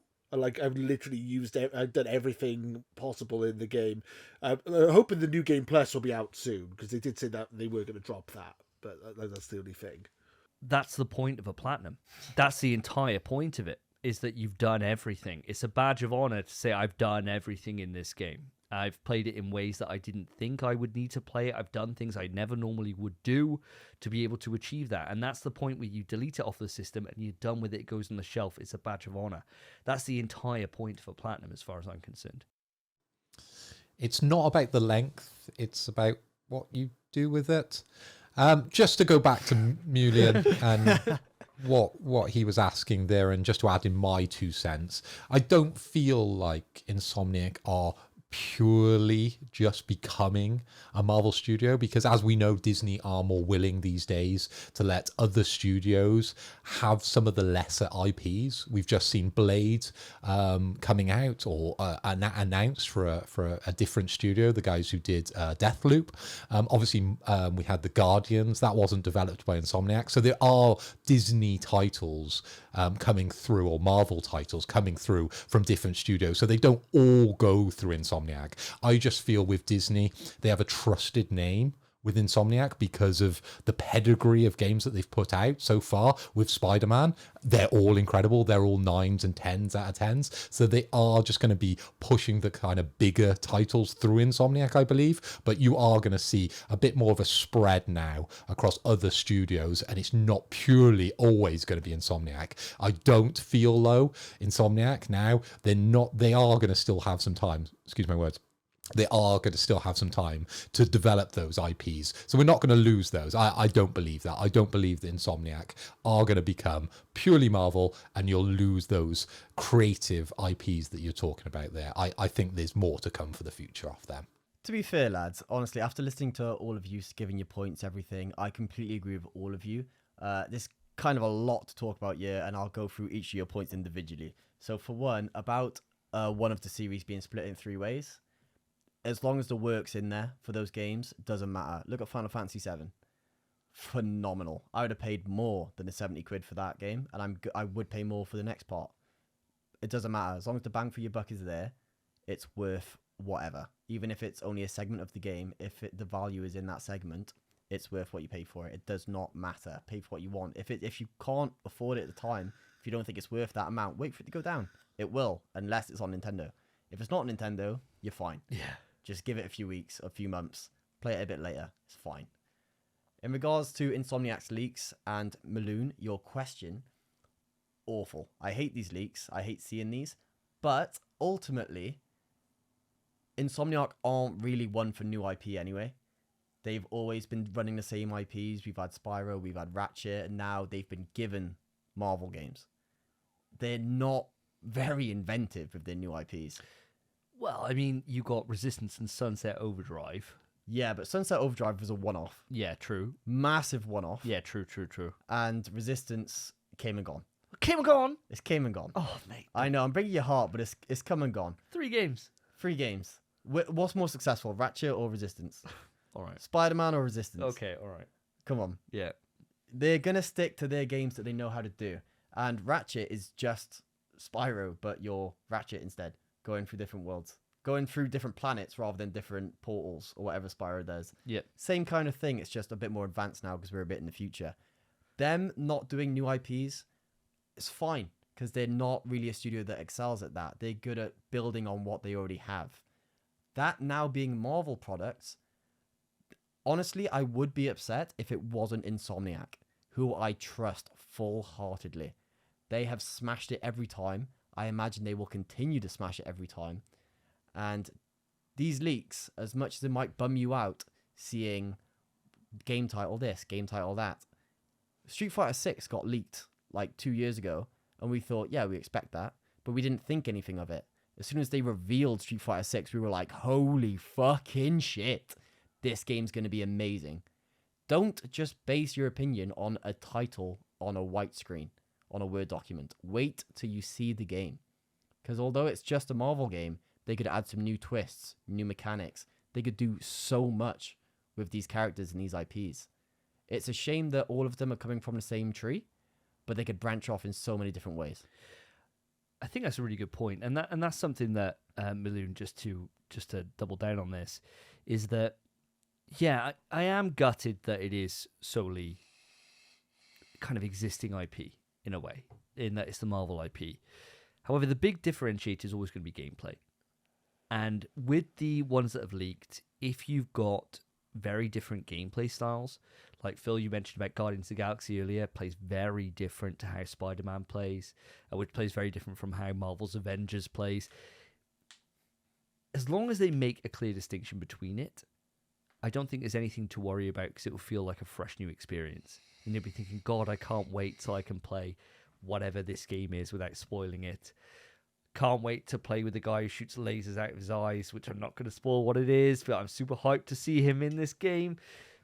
All this stuff, right? Wait and see. And as Spence, Phil, and even yourself, Lewis, reiterated, we got no reason to really doubt Insomniac here. I think if they've decided on these IPs and they've been handed to them, they think, yeah, we can write a really good story and we can make this really different from what we've done before. Great. Absolutely fine. Would I like to see them come up with something brand new? Yes. No, you wouldn't. However, I'm happy with whatever they bring us because they don't miss. Lewis, do you want to round out this bit before we move on? Yeah, I just also wanted to say that there was a massive Xbox leaks a couple of months back about where they basically the entire roadmap of Bethesda games was shown as well. And it was obviously it wasn't a hack like this one was, but it was like similar kind of stuff that was shown. But it's already proven out that a lot of that is already changed, and I feel like people shouldn't worry too much because these games are not even some of these games are not even in development yet, and video games get cancelled, video games get changed. There's no guarantee this is going to be the same list of games that's actually going to come out. So they might announce a completely different. They might just say, "Oh, we're DC now. Superman game's coming out next week, like next year instead." Like you don't know, things change, so don't get too. I wouldn't worry too much about it. Completely agree with you there, Lewis. That's exactly the point that I was trying to make earlier. You may have seen the timeline, but ultimately you don't know what else they could be cooking in the background. So possibly there may even be a surprise new IP. We just have to wait and see for that future. But anyway, let's round things out with quick news. Spencer, hit me where it hurts. Let's hear the last quick news of tonight. Thank you for that transition, mate. Quick news. As always, listeners, watchers, lads, and esteemed guest, me, are going through the January monthly games of PS Plus Essential. What a shocker. So the games we get this month are as follows. A Plague Tale Requiem for the PS5, Evil West, PS5, PS4, and Nobody Saves the World, PS5, PS4. Now, that's 3 PS5 titles this month, and I would say quite a good month. But I'm not sure how you boys feel about this. Lewis, you are our guest. I will come across to you first. What are your thoughts on these 3 titles? Very good list of games. I think they're all very good. Only thing is that they all came to Game Pass about a year ago. The exact same 3 games. But I've played Plague Tale. It's really good. All 3 of the games are really good, actually. So highly recommend check out Plague Tale Requiem. I did say before that I prefer it to The Last of Us Part 2, and I'm going to stand by that. So there you go. Yeah, very worthwhile checking out. Damn, fair play. Davey, mate, what are your thoughts on these titles? Yeah, really, really good. Plague Tale Requiem is one of those games that I'd be glad to add to my backlog. Yeah. Because I haven't played the original Plague Tale. We got the original one, the PS5 version, quite a while ago now. We got it like near the launch. Yeah, got it ages ago, right? Yeah. And I haven't played that yet. So I can then add this and then I can think, oh, do you know what? I can just do back to back. And I got them included for free forever, which is always lovely, right? If this was on extra, I'd be worried about it because then they could come off. But with Essential, as long as you've got Essential, you're good to go, right? Evil West, I've heard good things about it. I've got a friend, Deadforge. If you haven't checked him out on YouTube, I'd highly recommend you check out his stuff. He loves kind of middling games, right? That's his thing. He loves Evil West. So take from that what you will. I haven't played it, but he loves middling games. And he's not going to. Yeah. Yeah. Take that what you will. And finally, Nobody Saves the World. Haven't even seen anything about this. Oh, I haven't seen anything about it. I saw a post earlier of someone saying it's a game that got buried by a lot of other releases at the same time. But apparently it's a really, really good game. It's made by the same people who made Guacamelee, and it came to Xbox last year as an exclusive. You start, it's like a dungeon crawler, and you start off as like a bug or whatever. You get more and more powerful, you can change characters and stuff. So it's called Everybody Saves the World, because you can change characters and stuff, and you go through different dungeons and stuff. I adore Guacamelee. I adore them. I got platinums on both of them. That has risen up. That might be a download and try, like immediate actually, if it's made by them. The rest of them on the back burner. Evil West, never gonna fucking touch it. Plague Tale Requiem will one day. Quiet month. Yeah. Fair play, fair play. Phil, mate, what about you? What are your thoughts on these 3 games? Well, I've had a look at all these games. I actually watched some gameplay trailer for each one of them. And actually, this isn't a bad month. I normally dunk quite hard on the PlayStation Plus titles that we get given each month, but this month was quite surprising. A Plague Tale Requiem. Now, we are going back to 2022 with this one, and it had a Metacritic of 82, so it's quite a highly regarded game, actually. Action, adventure, stealth video game, I am reading on Wikipedia. And to be fair, this game actually looks beautiful for 2022, and it's strange that we haven't really given this game too much shine previously. I know we talked about it a little bit, but ultimately none of us really spent a lot of time with it. So it being part of the service, that's a blessing in disguise. Much like you though, Davey, it will be on the back burner for a little bit longer on my back burner. Evil West, 22nd of November 2022. A Metacritic score of 73. This is a third-person vampire hunter based in the American frontier, which is very, very unique. I did quite like this game, actually. I think out of the 3, this one probably is the one that I might dig into as a bit of a palate cleanser, because I'm always looking for those. As I spoke about earlier in the games that I sort of play, generally I gravitate towards the sort of bigger titles, the AAA, so I always need these little games just to bury a few hours. And again, Nobody Saves the World, 2022, 18th of January, Metacritic of 75. This is the action role-player dungeon crawler, and something you left off there, Lewis, it's a multiplayer. It's something we can all play together. It's cartoony, it's crazy, and it looks like dumb fun. So I think this one's a download and play together. Evil West, I think this might be my palate cleanser that I can play in the background. A Plague Tale Requiem, going to sit on the back burner, probably not going to end up playing it, but it's something I should play. For me, these 3 games, I mean, Nobody Saves the World is probably top of my list out of these 3, because it looks... I haven't checked it out too much, but from what you've just said, Phil, and from what I saw on Twitter about this game, seems really good. I'm keen to get into it. If it's that kind of dungeon crawler kind of game like you've said, Lewis, I'm sure it'd be a great time. Keen about that. Evil West, like you said, Davey. Yeah, fuck it off. Yeah, I'm not going anywhere near that. But Plague Tale Requiem, I was quite keen on the original Plague Tale when it first released, and I played it for maybe about 3 hours, and I never picked it back up. But my girlfriend at the time, well, she's still my girlfriend. My girlfriend was playing it at the time, the same time as me, but she actually saw it through. She adored it. And then when Requiem came out, I bought it for her. She played it, platinumed it. She platinumed both the games. She loves them. And she's always trying to tell me what happens in the games. And I say, no, I'll get to it at some point. So it's been on my backlog. And like you boys, it's still on my backlog. It's pushed. there's titles out there, you know. It's too much. It's too much. So it's on my backlog too, but I'm really keen to get to them at some point. I definitely will. Eventually, 2031, I heard, is a quiet year. But maybe then. Maybe at some point. But I am keen to get to these games. But all in all, great month. Fair Strong play, month. PlayStation. Fair play. There we go, guys. That's the end of the quick news, and we are all winners this episode. So congratulations, everybody. No one gets a shot in the dog. And we're going to move this swiftly on to the topic of tonight. Stop. Topic time. And here we go, listeners. We are at the topic of the show. And today's topic is a juicer. It is the In PS We Trust Game of the Year Awards. The way this works, and the way it has worked since the podcast inception, is that we each come prepared with a list of our top 5 games of the year. We will then go through that list. Whenever a game is mentioned that is on our list at any point, so it might be my number 1, Phil brings it up in number 5, we will discuss it in full and earnest right there and then, without giving away our individual scores for anyone else. And then when it comes up later in the list, it saves discussing it all over again. We will then tally up the scores at the end of that and reveal the In PS We Trust Game of the Year for 2023. Of course, we will then bring it on to any other HMs that we want to mention, as well as going into our most anticipated game of 2024. And it's always nice. This podcast is all about dunking down on people. We will end with discussing the worst game of 2023. And who knows, we may come up with a consensus. We'll have a look and see how that pans out. But first off, we always start with the youngest, and I'm going to keep that as a tradition for this. Spencer, let's go to your number 5.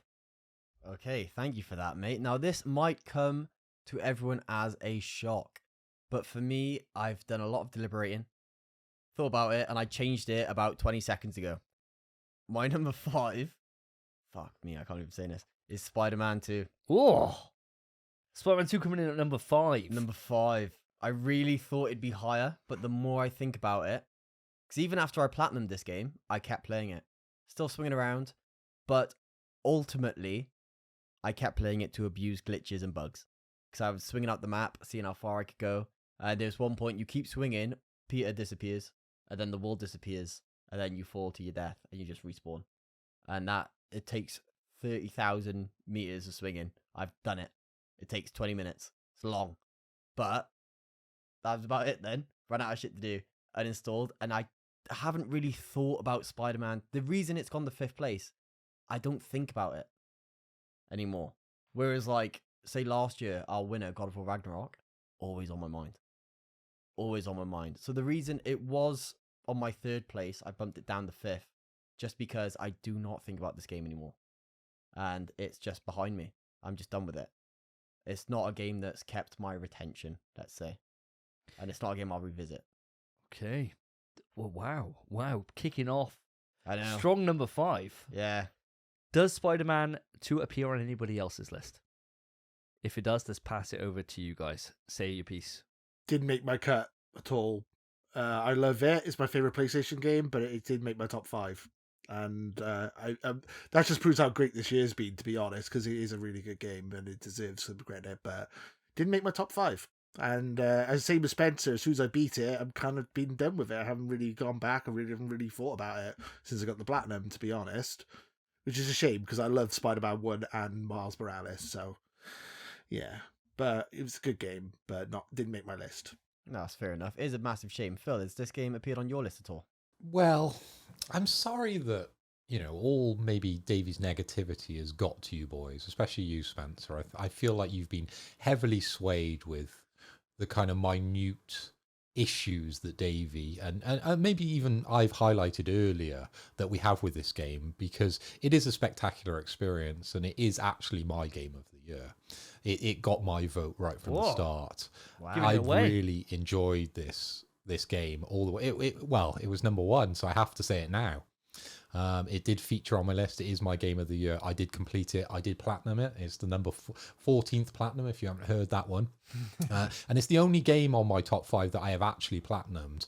So I always use platinums as a mark of honor it kind of signifies the games that I really, really enjoy. And Spider-Man 2 got it. Okay, the platinum was a relatively easy one to get, but I enjoyed getting the platinum, and I did get that platinum. So yeah, Spider-Man 2 featured on my list. It is top of my list. And I'm sorry that maybe we've negatively influenced people because we are nitpicking when we talk about Spider-Man 2. Davey, obviously you've got a couple more gripes than me, and I did highlight a few issues with it, and it does knock it down, I suppose, from that 9 out of 10 from that 10 out of 10 on the previous podcast when I rated it when I'd only had a couple of hours with it and I was overly hyped, to maybe this sort of recency kind of review that I've given you, having that 9 out of 10 and sort of experiencing a few kind of minor things that didn't 100% work for me. So yeah, Spider-Man 2, top of my list. But yeah, I am a bit saddened that it's got to number 5 for you, Spence, because I know you really enjoyed that game. Yeah, I think the case is for it. I think if I'd beaten and platinum Spider-Man 2 maybe 2 days ago, it would be my game of the year. But it's just the fact that it hasn't stayed in my mind. There's just other games that I think about so much more often and want to revisit more that I've beaten this year. And that's the only reason. Spider-Man 2 is an exceptional game. Buggy and full of glitches, which I quite enjoyed. Yeah, well, for me. And it's a lot of them. But aside from that, phenomenal game, brilliant gameplay, story, combat, everything. Honestly, not to put it down, phenomenal game. I'm devastated it didn't win any awards at the Game Awards. But it is my number 5, and that's just because it hasn't kept my retention. That is the only reason. Just to say, before we move this on, I experienced 0 bugs with this game. So I think that's a you problem. And I'm not saying that you should put it higher, but I am telling you probably need to get a new PlayStation because you get a lot more bugs than anyone else on this show. Yeah.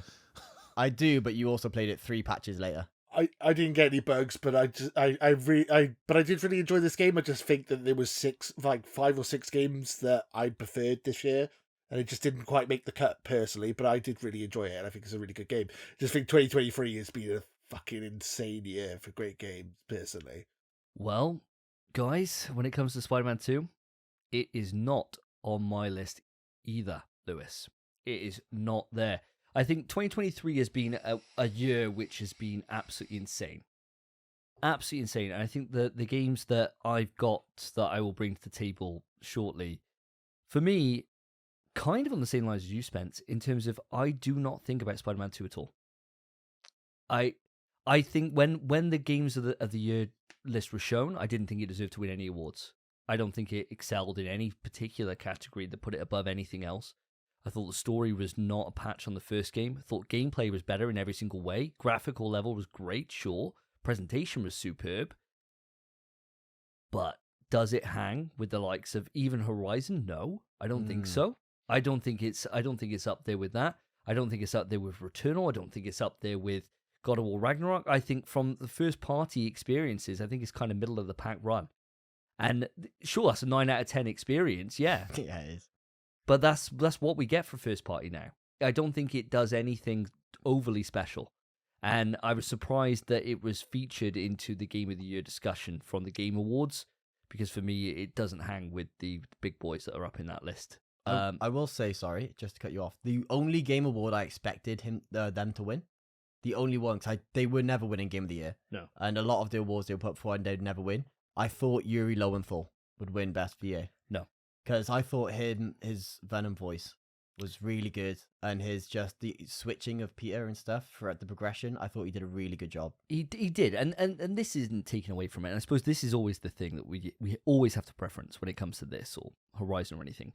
Not taking anything away from it. I think, for me, Clive's performance in FF16 should have won that award, as far as I'm concerned. That is such a good performance. Granted, I haven't played Baldur's Gate.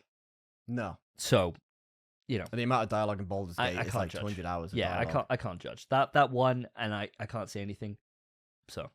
I've played Baldur's Gate. I'm not a huge fan of Asterion. I think he's a bit weird, to be perfectly honest. There's other characters. I mean, I said earlier he's not even in my party. I don't really rate him that much. So I personally wouldn't. I think I would have given it to him, or maybe the Cyberpunk. Oh, I can't remember his bloody name now.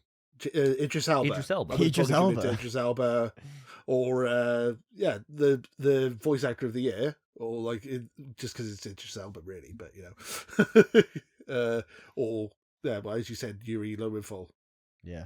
Well, let's move it on from that. Spider-Man looks like it's went from being probably, I think, going into this year, saying it was probably a safe bet for our game of the year, that it's not going to be in contention for it this year, which is absolutely shocking. As it stands, it has 6 points. Yeah. Yeah. Wow. Well, we'll see how the rest of the list shakes up. My number 5, I'm assuming the button's disconnected, right? If I say the name of a game that I'm about to It say, is. I'm It not is going to get in indeed. trouble. It is. My number 5 is Resident Evil 4 Remake! Yes, I love it. I really enjoyed it. Resident Evil 4. I know you guys, Resident Evil 4 is not high on your list of Resident Evil games, like full stop, but it's my favourite Resident Evil. And I love the new one, and I really enjoyed it. And I enjoyed the DLC because Ada's like just, mwah. And I think the game is just fantastic. And they just improved it on every way of the original, in my personal opinion. And yeah, I think it's great. And it's like, I'm a massive coward and I'm not very good at survival horror games. This is one of my favorites. I really enjoyed it. It's scary enough that it's still intense, but not too scary that I can actually play it and enjoy it.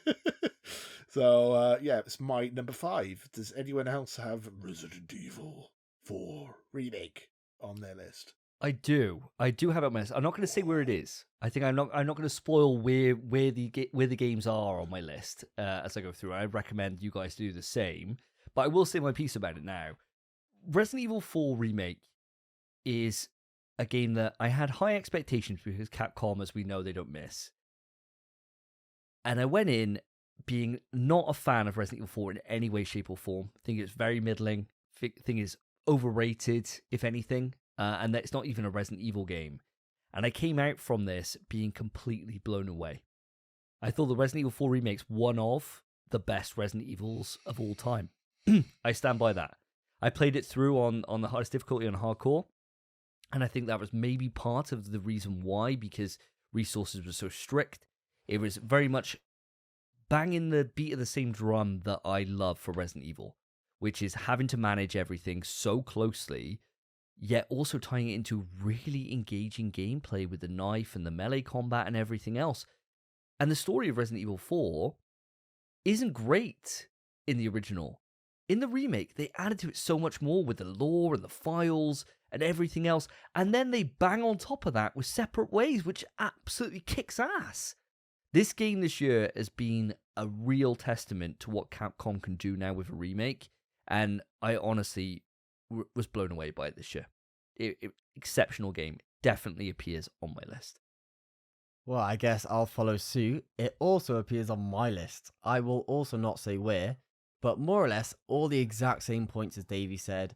I think this game would have been below Spider-Man 2 for me, or until probably Separate Ways. But then also, base game alone, this now VR as well.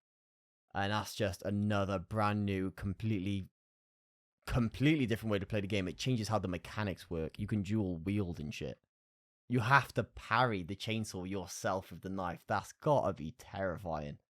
So this game's already brilliant. Already blew me away, and I was not a fan of the original Resident Evil 4. Not a fan at all. But they reworked it so much. Like you said, Lewis, they made it scarier. Did they? They made it darker. They didn't make it scarier. They made that first room where you enter the house and go downstairs a bit darker to make you think, ooh, this is a bit spooky. And then that's really it. The game's not scary. Did you not feel tension? No. Didn't. I did. The thing is, the fight scenes, the combat was scary because I played it on hardcore as well. And that is like, it's not scary as in the atmosphere or anything like that. You're just kind of like, shit, jump through the window, fucking reload my shit, sort it all out. That was kind of the only tension I felt. After RE7, my fear with games has kind of diluted, and I kind of just understand how games work a bit more now. So RE4 didn't really do that for me with fear, but it turned what I thought was a generic action game in the original into an actual Resident Evil experience with the remake, and I adored it for that. I had a lot of fun. I still think Separate Ways is better than the base game. But do I think it's better than the VR version of the base game? I'm yet to find out. So there's just so much in this game. It's already a 15-hour experience, has brilliant DLC, some of the best DLC we've ever seen, and you can play the entire game in VR on the PSVR 2, which is a brilliant headset anyway. It works beautifully. So how am I not going to put it on this list? Phenomenal inclusion. What I was going to say is that when I said it was more scary, I meant it's more like serious. It's like, I love the goofy Resident Evil, like the really goofy stuff, like punching boulders and all that. But they did take some of the goofy stuff out, like a giant mech golem of the guy. I can't even remember the Napoleon guy, like had Salazar. a giant mech golem in the original. Yeah, Salazar in the original. And in this one, he kind of just toned it down a bit. I feel like it was a bit more serious, but like not too serious. It was still goofy enough that I could enjoy it, and I kind of liked the tone. I felt was a bit better balanced personally. That's what I meant when it being more scary. Yeah, I know it's pretty much the same gameplay wise and all that, but I just meant that personally. Yeah, I love it. It's really really good game. I played Separate Ways on Halloween with a pizza, and it was like a great night.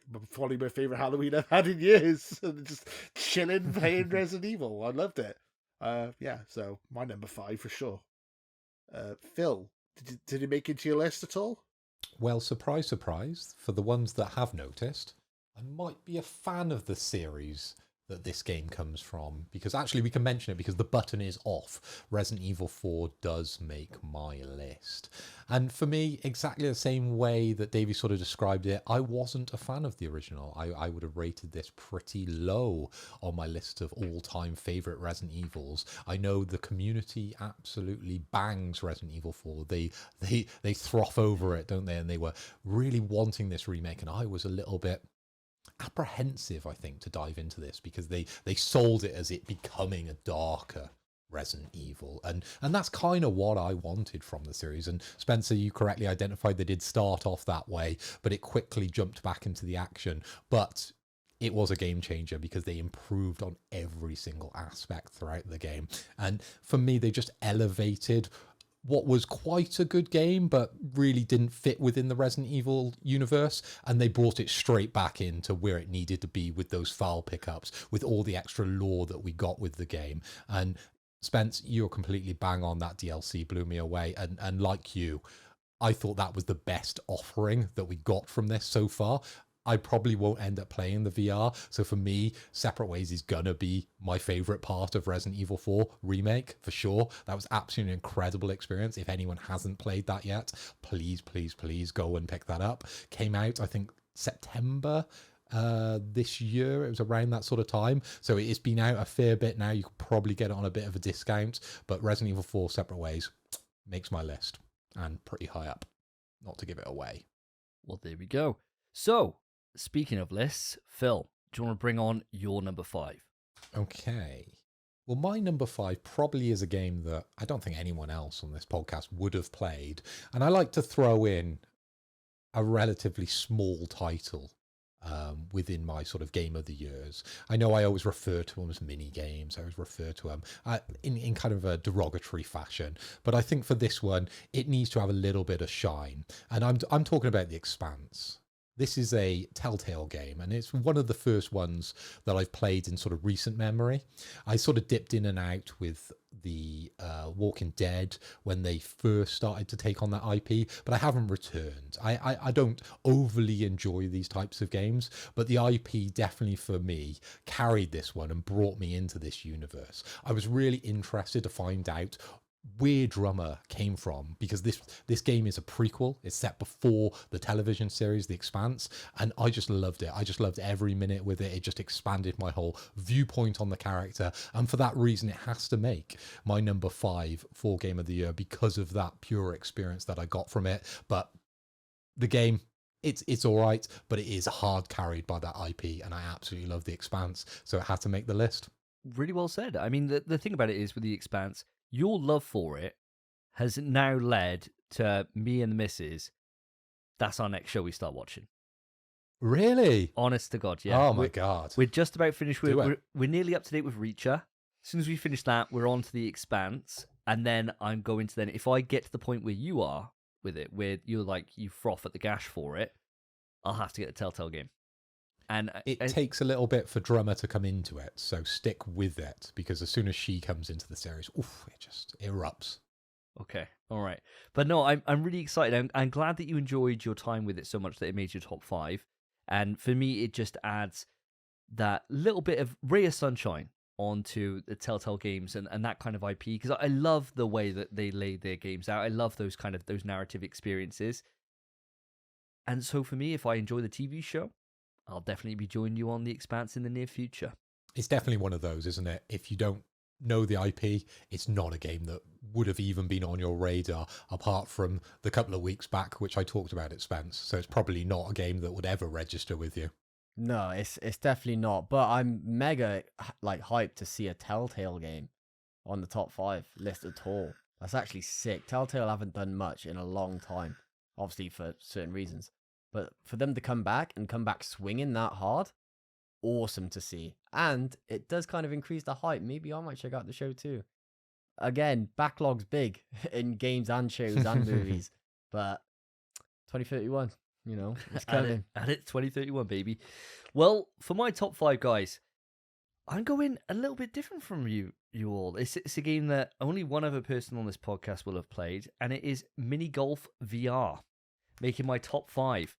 It is a game that we were recommended by Lewrian, and we thought, okay, yeah, we'll check it out. And we dived in, and I've had some of the most fun I've had this entire year playing that with yourself, Spence. Bro. I've had so much fun. And it's one of those things that we haven't been able to play games together now for a few weeks. We've both been busy with things going on in our own lives. And I know whenever we say like, oh, can we get together? It's going to come up. Shall we play VR? And I played it with Karen the other day. I let her have a go in it, and she absolutely adored it. And it just made me feel like, God, I fucking love this game. I love it. I think about it all the time. And they're posting out like new content and new maps literally like every few days on their Twitter.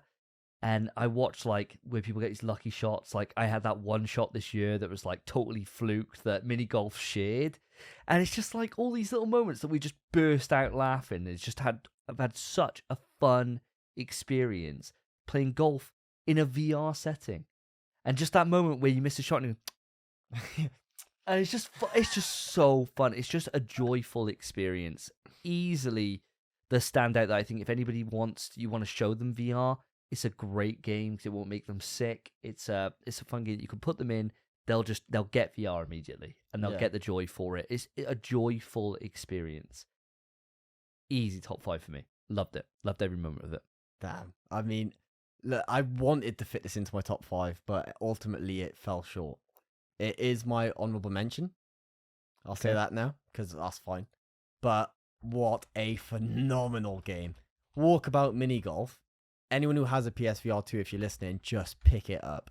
It is so fucking fun. We've had countless hours playing it. We're planning on getting the platinums. It's hard. It's hard. Fucking solid. It's hard. It's hard. You need to be really good at mini golf. But the thing is like, we played mini golf IRL a few weeks back. We went on a double date. Yeah. It's helped me in actual mini golf IRL. I sweeped. I wish I could say it helped me. It didn't. No, it didn't. You got that dyspraxia thing going on. Yeah, I do. Yeah. In the virtual world, you're fine. Yeah. But it's like, it's genuine 1-to-1 with mini golf. It just feels like you're playing mini golf with your mate. It's a class time. And if they could somehow implement a way you can get drunk at the same time, it'd be perfect. But it's just short of that. So that's why it's not a mention for me. If we could, we could crack brewskis whilst doing it. It's just hard with a PSVR 2 on your head. Yeah. But it's so close to an actual in real life experience of mini golf. Other than you have no body and you can fly. But other than that, you're literally just playing mini golf. It's phenomenal. And the maps, the courses, there's so many to choose from. They're all brilliant. There's DLC all the time, and they sell them for like £1.70. So cheap. And you get that course, and there's also a hard mode of the course. And there's also quests you can do on the courses, which let you get brand new clubs to use. And they could be like gothic clubs. You could have a sword on the pirate map. It's awesome. The amount of work they put into this game, and they keep doing it. Oh, I'm so glad this is on your list. Because I really want to talk about this today. I adore Walkabout Mini Golf. phenomenal game. Really, in my heart, game of the year. In my heart. It's not quite there. It's not It's- quite there. In my heart, it is. My brain's telling me no, but my heart's telling me yes. Your body. Yeah. Your body's telling you yeah. If you ask me what game do you want to play, the first thing I'd say is Walkabout Mini Yeah. Golf. Yeah. Yeah. Easy. Easy. It's phenomenal. And it should be, I'm not going to lie, it's not a reason to get a PSVR 2. But Phil, it's a reason to get PSVR 2. You'd love it. We'd have the sickest time. You'd love it so much. We'd have the best time. Audience, if you feel like clubbing together and buying Mr. Philip Hoy a VR so you can experience Walkabout Mini Golf, just send your checks, send your blank checks into inpswetrust@gmail.com. Send them through somehow, and I'll make sure they get to Phil and not to buy me a new monitor. But Lewis, you got something you want to add? Well, to this? if Phil doesn't want the VR headset, I'll have it. If he doesn't want it, Fair enough. Also, this is probably better Okay. than Firewall, I you're- imagine. Oh, You're yes. welcome to it, Lewis. It can sit there and gather dust with your Xbox. Oh shit! He's throwing fighting words. Okay, let's move it on from that. Let's move it on to our number 4s. Spence, we're back round to yourself. Shit, well, not gonna lie, we've already talked about my number 4. My number 4 is Resident Evil 4. Oh, Fits in the gap. Same name, same space. I mean, I adored it, like I've said, separate ways, VR mode, brilliant kind of adaptation from the original, improved it in literally every single way. Capcom just don't miss, except, Exoprimal. But I didn't play that, so it can't be my worst game of 2023. It can be yours. So I hope to hear that later on, so I can shit on it even more. But until then, yeah, RE4, my 4th place. nice. Lewis, over to yourself for your number 4. So when I'm playing my Xbox, which I play every single day, and blowing the dust off my PlayStation, I'm playing a game called Hi-Fi Rush, which is absolutely incredible, and you guys are missing out on because it is awesome. I trollingly and maybe jokingly keep comparing it to God of War, because it's a hack and slash game. But me personally, I had more fun with it than God of War Ragnarok. I know it's a controversial opinion, but it's one of my favorite games of this year, hence why it's my number 4. And it's just incredible. The art style, the characters, the world, everything about it is absolutely amazing. And the fact that Xbox just went, here you go, boom, shadow drop, we're just going to announce it and release it on the same day is absolutely nuts. And it's actually a very, very good game. As you were saying earlier about Spider-Man not winning any awards, the fact that Hi-Fi Rush actually won an award at the Game Awards made me so happy, because I was like, that game really deserves some credit, because I feel like because it came out in January, it kind of got lost in the shuffle. If you ever do pick up an Xbox, or if you have a decent PC, check out Hi-Fi Rush. It's incredible. I have a feeling that none of you guys have played it though. I imagine. I haven't played it, however, really want to.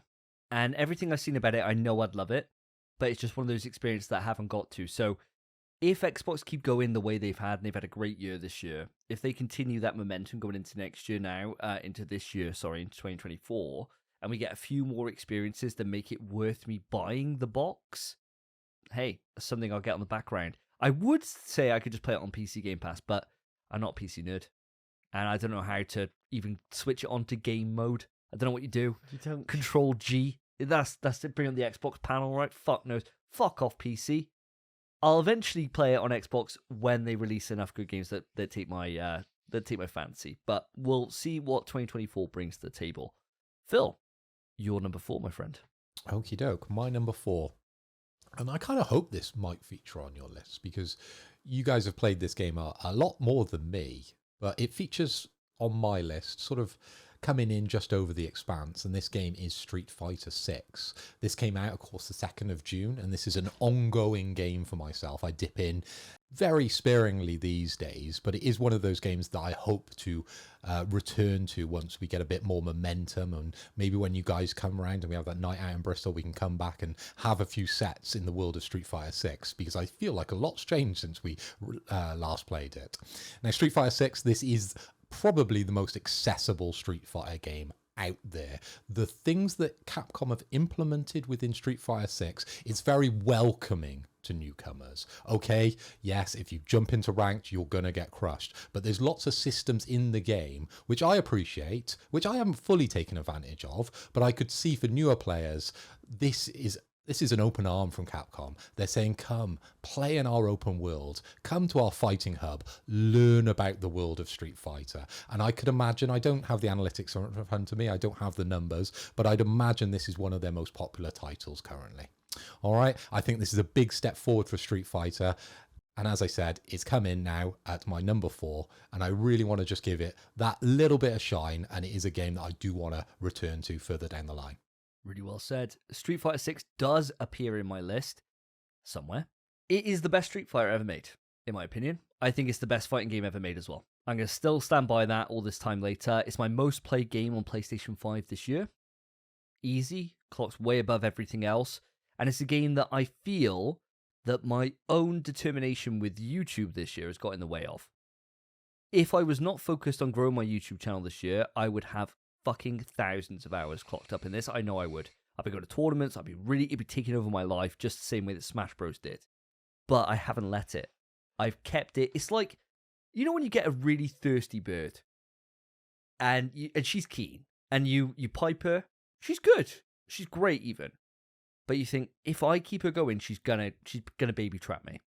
And I'm stuck with this for the rest of my life, right? Stuck with this bird who, she's not the cleanest, she's not the best looking, but she sucks a good dick, right? I'd be stuck with that. And so I haven't let myself walk down that road with Street Fighter 6. And that is my analogy for it. So I adore it, I absolutely adore it. Won't let it get its hooks in me to the fullest extent that it could do. Damn. Well, I'll tell you what, as a shocker to everyone, it's on my list too. What a surprise. Again, won't say where. Cammy, baby. I know exactly what you mean. Obviously, I'm not on a content grind or anything other than this podcast, but I've just not given it the time it deserves. It is still my most played game on the PS5, as it was for you, Davey. But it's just perfect, man. Like you said, we said it at the time, just after we briefly played it. It's the best fighting game ever made. The best Street Fighter by far. It's perfect. It looks beautiful. Other than that one map, which I just can't stand, because if you jump, it all bugs out. Other than that, it's literally just a perfect game. The roadmap's working fine. All the DLC's coming out appropriately. Patches, they're quick on the patches. Rashid was broken, fixed 2 days later. They are smashing it, Capcom. As soon as the tournaments are a bit better, took them a while to fix that. They're working now, but they're at terrible times. All that aside, all the mechanics in this game, the drive rushes, drive impacts, the parries, just the neutral and the fundies. It's the best fighting game ever. It has to feature on my list because I love fighting games. I'm sure same for you and Phil. It's just perfect. It's a perfect game. So it is on my list somewhere. Won't say where, but damn, what a game. It did not make my list, unfortunately, but it's because I bought it on PS5 to play it with you guys, and then you never played it with me, so, yeah, there you go. Oh, Lewis, you're breaking my heart, dude. I played it with you. I played it with you when you got it early. I was literally like, yo, screenshot. Oh, yeah, you watched me playing, yeah. Yeah, I was watching you play your World Tour, mate. it's because you never boot up the PlayStation 5. You're never on, mate. That's true. If you booted it, I may send It's you true, a it is message covered saying, in "Hey, do you dust, wanna to be play fair. some-" There you go. Says more about the hygiene of your room, I think, more than your PS5, mate. But we'll leave that there. We'll leave that there for the moment. Okay, so we are back round to myself, and we are looking at my number 4 now. My top 5 this year. I got so many games that could make this top 5. Honestly, honest to God, my list is ridiculous, and I've been debating this list now for about 3 weeks. Reason why this episode's late going up is because I wanted to see if I could experience everything. And I just haven't been able to. My number 4 this year, and it saddens me to put this here because I think it should be higher, but I can't put it anywhere else, is Dead Space Remake. Ooh. Dead Space Remake coming in at my number 4. Dead Space Remake is a perfect game. It's a 10 out of 10 experience.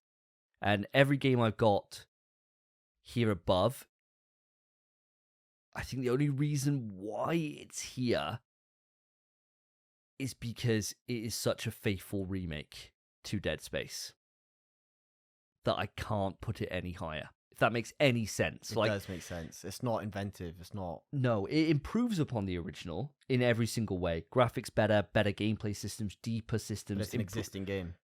But yeah. Yeah. And so I don't feel the games I've got higher up on the list do more with what they provide than Dead Space Remake is. And that's the only reason why it's in my number 4. I rated this at the time that it was a 10 out of 10. I stand by it. I think about it pretty much fucking daily. Yeah. I love it. I want to run it again. But it's just the fact of what it is by nature that holds it back from being higher on my list. And that's the only reason why I've put it there. Does it appear on anybody else's list? It doesn't make it on my list, but I wanted to say that it's the same thing with Metroid Prime remake. It's like I thought that game was incredible, but because it was a remake, I didn't want to include it in my top 5, even though that's a 10 out of 10 game as well, in my opinion, and a masterpiece. So I get what you're saying completely. But no, I need to play it. It's on my list. Again, backlog. Definitely need to play it though. It looks awesome. It would make you shit your pants. Yeah, you can't play it. I don't think you should play it. You shouldn't play it. No. You'd be too scary for you, mate. Honest to God. It's terrifying. Probably right. I mean, I beat the second one, but yeah. Oh, fair play. If you beat the second one, yeah, you should be fine, I think. It's a bit more gory, because obviously it's higher graphics, higher fidelity. But if you've played the second one through, you're probably fine. Yeah. But it makes my list. Shocker. I'm not going to say where. But as you've said, man, it's a perfect game. It's Dead Space. It's so sick. I can't really say much more than you have. It's just an improvement on the original in every way, which was already not a perfect game. Tell you what, it's not a perfect game. Well, only because there's a more perfect game, which is Dead Space 2. yes. So that is it. Yeah. It can't be a perfect game because there is a better game, which is just the sequel of itself. But if they remake Dead Space 2, which I hope they do, that will be the perfect game if they do it to this caliber. But that aside, this game, I think about it every damn day, every single day. I just bought a figure. I've got a little Isaac Clarke figure from Dead Space Remake in my corner, and he is beautiful holding his little plasma cutter. I adore Dead Space. It makes my list. Won't say where, but fuck me, I can't wait to revisit it. I can't wait for whenever I can. Time. Yeah, Time. long. So Dead Space doesn't actually make my list, and it couldn't make my list because unfortunately I haven't played it yet. It is on my backlog, and it is very high on that backlog because of the glowing reviews that I get from yourselves. And I've just checked it out on Amazon. It is in one of my wish lists, and it's $27.99, so it is tempting me to the dark side. And I do feel like this game is for me. I do feel like this would be a good way of me jumping into Dead Space because I've played none of the previous titles on the PS3, so it'd be great to sort of dive in to the best version of Dead Space on PS5 and experience it fresh, and then maybe it would deserve a place on my list if I had played it this year. Speaking of going to the dark side, it is also available on Game Pass. So if you have Game Pass, go check it out if you really want to play it. 100%. If you got a chance to play it for free, why not go for it? Why not go for it? We're moving on up. So we are at our number 3s. Spence, the rotation begins anew. Lay us on number 3. We're getting up there now. Okay, so for my number 3, and this actually really hurts my heart. Not my brain, it hurts my heart to put this here, because I adore this game. So innovative, the way it works. We Were Here Forever is my number 3 game. Oh. What a fantastic game. We Were Here Forever is a co-op puzzle game where you both play as two kind of stranded... what are you? Explorers. Arctic Explorers, right? Arctic Explorers, yeah. And you go to a castle, and you just have to solve puzzles to get to the end. And the way it works, we've played all the We Were Here's at this point. I got you into the series. You did. Fuck, it's such a phenomenal series. And then this game was actually pushed by PlayStation. The first trailer for We Were Here Forever was on the PlayStation YouTube account. I'm not sure if they really helped them with the game. I don't think they did. But there's a bit of a partnership going on there. And this is the first one to have that kind of... It's not a AAA game, but it has the AAA polish. Kind of. But it's just... The story is finally up to par with the puzzles, I think, in this game. With the cutscenes, the way they work. The puzzles are the main thing. and this is the best puzzles we've ever had in this game. And it's just phenomenal. And it's actually like the ending is always sad. The ending's always devastated. And it's always like, oh, you. I tell you what, I always think about in this game, there's a puzzle where you're under the water and there's a creature that's speaking to you, right, in this weird language. And you've got to try, and only one person can hear this creature. And so the other person's got to be able to phonetically say what he's saying so the other person can match it to symbols. And it's like the hardest thing ever to do. So the creature's like, ooh, ooh, and you're like, okay, was that a ooh or was that a ooh? And then you're like, oh, actually, it was a bit more like ooh. And you're like, ooh? Hold on, that's different from ooh. Like, that's a different symbol. Yeah. Well, hold on. And it's that for like 8 hours. Yeah, it's brilliant. It's excellent. Honestly, excellent. Unfortunately, it didn't make my list this year. Damn, did it It not? didn't. And it's a HM for me. A truly amazing experience. And as you said, the best they've done so far. And if this is what they've done now, we got the Friendship, obviously, which came out this year as well. Expeditions, yeah. So we got more of that content to come. If this is the benchmark now, if We're Here Forever, they've got a hard bar to pass because this was truly Well, special. we've played Expeditions, and Expeditions had, I would say, some even better puzzles. Great. It just needed the length, didn't it? It was like 2 hours long. Yeah. Is the issue of Expeditions, but that's a 3-part series I think they're doing, or maybe even more. So yeah, if this is the level, just Keep wait. doing. Everyone play We Were Here. I've said it so many times on this show. Play We Were Here. They are such a phenomenal series. And honestly, it's just like a little group of devs working on these games. And they are smashing it every time. So fucking good. I wish I could put this my number one. Damn. But yeah, phenomenal game. Honestly, everyone play it. I don't think either of you have tried the series of games, have you? No, I haven't, unfortunately. But it sounds interesting. I'll have. What was it called again? Just so I can look it up. We Were Here, mate. We Were Here. We Were Here. I'll definitely have a look into it because I love a good puzzle game. So I will check it out if I get a chance. I'll add it to the backlog. I haven't either, but I did download the free version of it on my Steam Deck, so I am looking for that companion, Lewis. So if you do want to jump on Steam and play through one of those games, maybe we can link up. Look at this. Making Sounds friendships lovely. across the pond, isn't it? PC to Xbox. Oh, that's lovely. That's the isn't it? olive branch It is. after Yeah. my yeah. comment earlier. Yeah, it is. Yeah, it is. Lewis, let's move it on to yourself. Let's get your number 3. Right. So if anyone's a fan of X Marks the Box and they've listened to my top 5 games of the year, they will have noticed that my number 5 was not Resident Evil 4. It was something else. That game is shot right up my list and it is now my number 3. It is Baldur's Gate 3. Brilliant game. I can see why it won Game of the Year on the Game Awards. It's phenomenal. I don't really like these type of games normally, CRPGs as they call them, but I really enjoyed it. Well, I haven't finished it yet, but from what I've played, I've really enjoyed it. I've played it ever since the Game Awards came out. I like all the characters. I think the writing's phenomenal. I think the plot's great. I think the mechanics they've implemented is fantastic. If you're into D&D at all, it's like a good or if you're interested in getting into D&D, it's a good gateway and shows you how the D&D world works because it's very D&D style. But yeah, I could see why it's won all the Game Awards. It possibly could be even higher on my list if I played it a bit more, but at the moment it's gone from my number 5 to my number 3 within a matter of 2 weeks because I'm loving it at the moment. It's really fun. So I don't think any of you guys have really Spencer, you said you played a little bit. What did it make it to any of your lists at all? Or It hasn't made my list. I can see it. Obviously, if I put more time into it, I'd only played it for that 2 or 3 hours. And as you said, it's exceptional. It's really good. The ingenuity, the creativeness of this game. You can really go about everything in so many different ways and just hope for the best with your dice. But it is really something special. And if I had put the time into it, I think it would make my list. But kind of similar to Dead Space with Phil, as I haven't, it's just not there for me, unfortunately.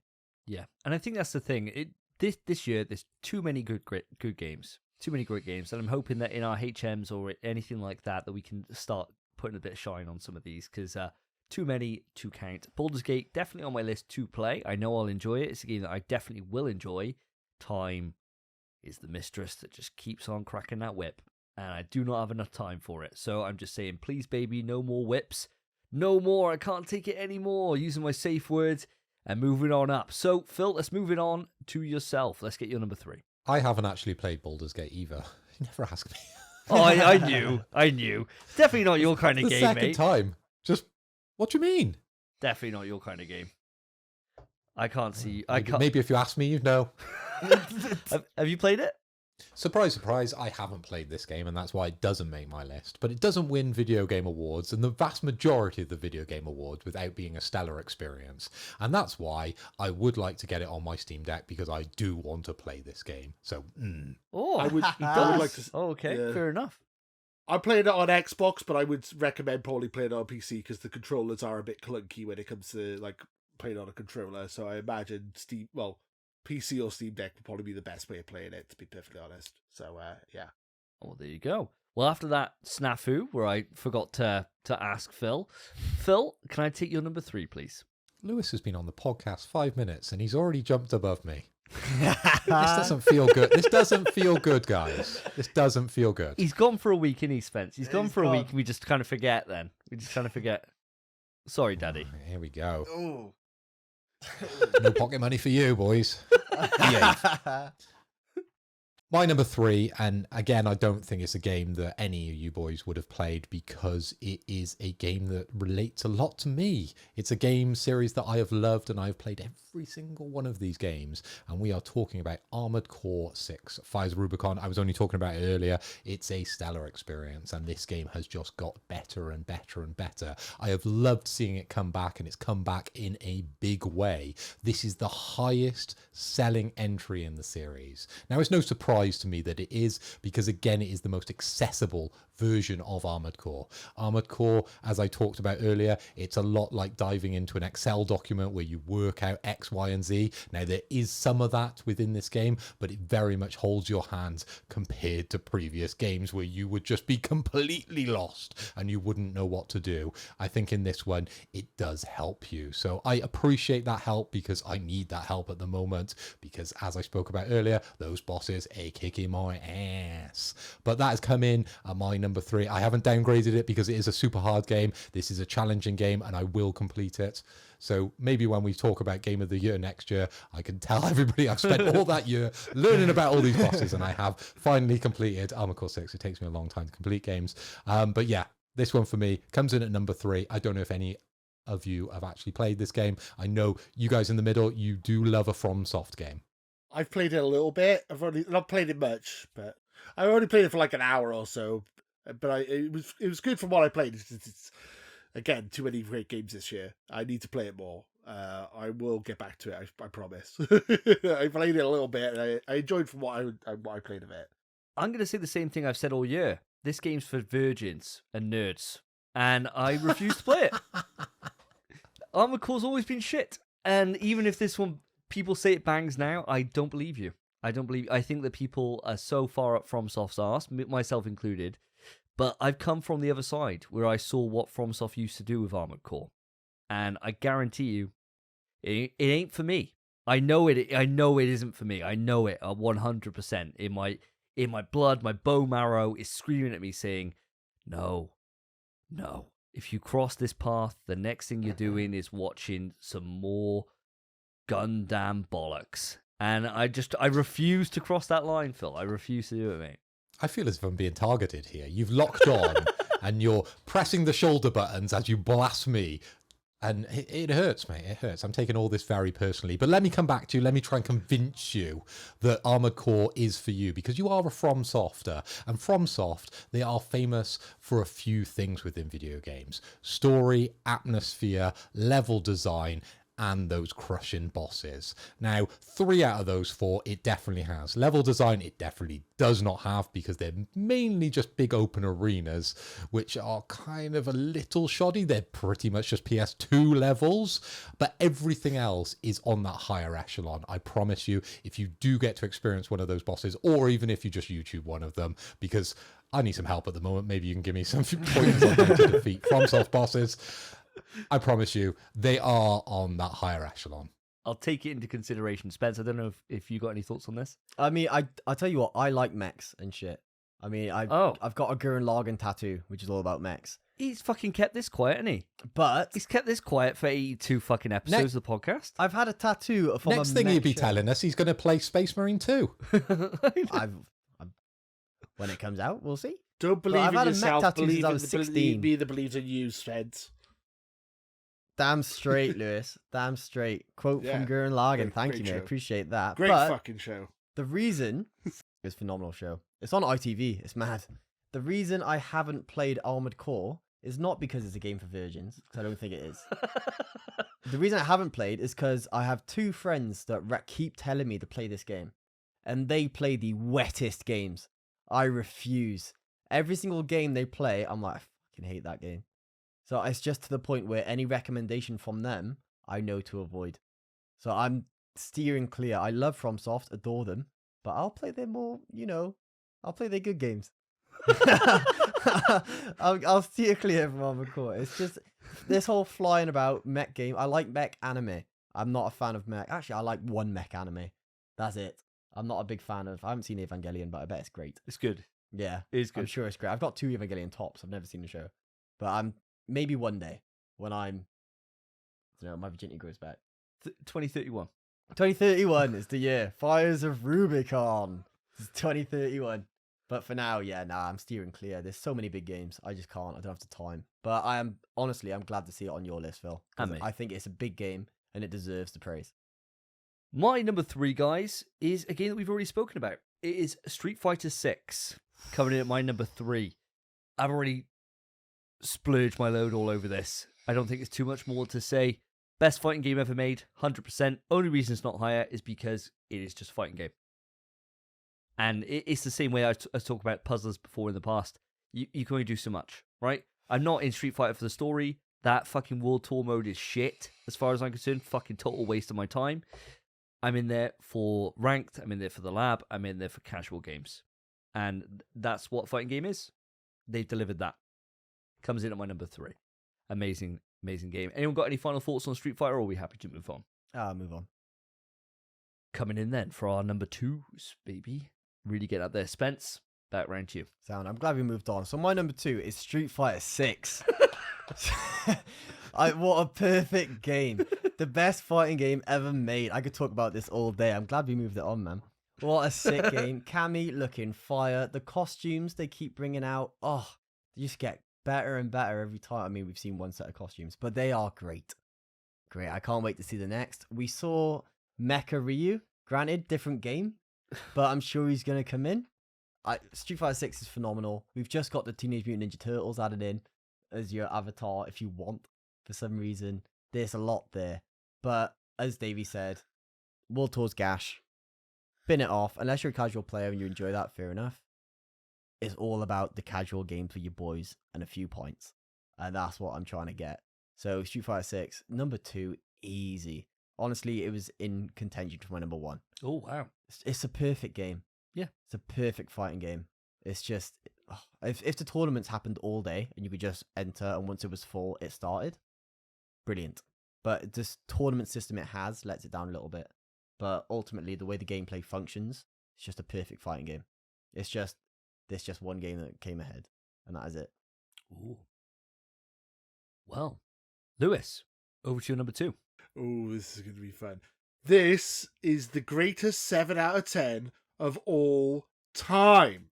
Starfield, baby! Xbox! Yeah! No, but seriously, I love this game. I've played so many fucking hours into this game. I don't care that there's a load of haters online. I don't understand why I guess all this hate, because I think it's a really fucking great game. And I love it. I did give it a 10 out of 10 initially, and I know you guys always picked up on that, but I have reduced it down to a 9 out of 10 because I did have one game-breaking bug that completely annoyed me. But apart from that, been great. Love the side quests, love the companions, love the world, love building ships. Just everything about it. I just adore it. As I said earlier on in the podcast, I'm a sci-fi nut. I prefer science fiction to like fantasy. So this is like I loved Skyrim, but this is like more for me. This is like sci-fi Skyrim, which I'm totally cool with. Yeah, we've talked a lot about Starfield on this podcast, even though it is a exclusive sort of Xbox and PC game. And I don't want to continue that narrative, okay? I want to twist that around. We've got you on the show for a reason, so this is your platform, okay? I've not heard any of the rumors. I've not heard any of the bad stuff that's going on Twitter. I've not heard any of 7 out of 10s. I don't read IGN. Sell me Starfield. I'm walking into that shop. What is this game? Describe it for me, Lewis. Right, Sell me it. Tell me the highs. That's all I want to know. It is Make me buy it. Okay, it is one of the most ambitious games ever made. It might not hit those targets, but it is extremely ambitious. It is tried to. It is.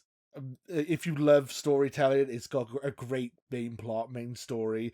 The cast is brilliant. I love all the like the side characters you can have and all the companions you can have. Like Anija, I can never pronounce her bloody name. She's fantastic. she's my companion in there. But even Barrett and Samco are really good as well. And I'm tempted to go gay for those guys because they're great. I love space. I like building spaceships in that game is it's just fun. I could spend hours just building spaceships. For someone who loves like Death Stranding and stuff, you guys, I love the barren lands of just exploring like an open wasteland. I think that's just so much. I enjoy that. I kind of find it kind of zen, and it chills me out. And I love just finding a random planet and just exploring it and finding all the like the fauna and like all the like plants and all the like animals and stuff. And I just love that. And I just think it's a brilliant game. Honestly, I think if it came out any other year, this would be my number one with like without a doubt. I absolutely love it, and it makes me sad that it's kind of like a toxic thing in the community to, well, just in general. We say the word Starfield, and you're going to get a load of either hate comments or like positive comments. Like no matter what, it's very polarizing. It kind of makes me upset because I think it's a great game. Honestly. Well, this was your chance to silence the haters, and I think you did a very good job. Well said, Lewis. I think you've just made another sale. Oh, thank you. But yeah, it's not everyone's cup of tea, but I love it personally, and it's my number 2. So, anyone else played it or even? Fuck no. I was gonna say I think it had a different name, but I loved it back 2011. I think Yes, it came out. Skyrim. Skyrim, yeah, Skyrim, 11th of November 2011. I first played it. Brilliant there we game. Yeah. Lewis, you know you say about it being like It is. tearing people apart when they talk about it. Imagine us when we get you on and you badmouth The Last of Us Part 2 every single time. This is I was your... about to say you're part of the polarizing party, mate, with PlayStation. Yeah. You reap what you sow. Yes, brother. you do. You talk all that shit about Ellie and Abby, and then it's coming back to bite you in the arse with Space Skyrim. But I'm glad that it made your number 2. I know that you really enjoyed it, and there are a very vocal part of the player base that did enjoy it. So happy for you guys. I have not played it, mainly because it's just been a stacked year. There's too many great games that have demanded my attention, and I haven't been able to fit them all in. And there's games that will come up in my HMs, which are part of that problem. So that is why I have not played it, and that's really the only reason. Phil, let's move it on to your number 2. Well, this is a simple one for me because I've already said it. This is the one that I didn't mention. This is Resident Evil 4, comes in at my number 2. It was a bit of a coin flip kind of situation between Spider-Man 2 and RE4 for that top spot. But I think maybe recency bias did bring that Spider-Man 2 up to that top spot. And of course I did get the platinum in that game. I'm yet to achieve the platinum in Resident Evil 4, but we've said everything. We've given it a glowing review. It is a spectacular game. DLC is incredible. So that comes in at my number 2 to round out my full top 5 of 2023. Lovely list. Lovely. My number 2, Resident Evil 4. Hey. Coming in super, super high. I mean, what more is there to say? We've absolutely gone over it to death. Really well done, Capcom. You've absolutely killed it this year. Great job. And now, with that, we move on to the top spots. We already know Phil's top spot, but the rest of them are all up in the air. What could they possibly be, Spencer? lay on your best game of 2023. Well, keen listeners will know because we've already talked about it, and you should be grateful for this. My number one game of the year is Dead Space Remake. Oh, nice. Just because it's the only game where every damn day I can't stop thinking about it. And I lent it to my friend and friend of the show, Joseph Thomas. And as soon as I lent it to him, I've regretted it. So I've been like, I want to play it again. I want to play it again. There's so many games to play, and I want to fuck them all off and just keep playing Dead Space. It is a perfect game. The only game that will ever exceed it is Dead Space 2. At least for a game of the year anyway. It's probably in my top 5 games of all time, but I don't know where yet. I haven't thought about it. But it's just a phenomenal experience. It's kind of like gut-wrenching, some of the scenes. Especially that one scene, the one, bang. Oh, so sick. It's just the accessibility in the game as well. The fact that if you are a bit scared, like we said to you, Lewis, you shouldn't play it if you're scared. It's got a gore filter. So like there's some scenes that are like really disgusting to look at. You can censor them so that they'll still happen, but there's kind of like a screen over it. So it's just not as scary, spooky, not as, visceral. not as visceral. Because this is there's a gun that, if you don't know, blows the skin off of fucking necromorphs. Blows the skin, shoot him again, blows the muscle off. Oh, it's so sick. It's an awesome game, a brilliant survival horror, and a game that I honestly thought we would never see again. I mean, so the fact that it's returned to this scale, it has to be my number one.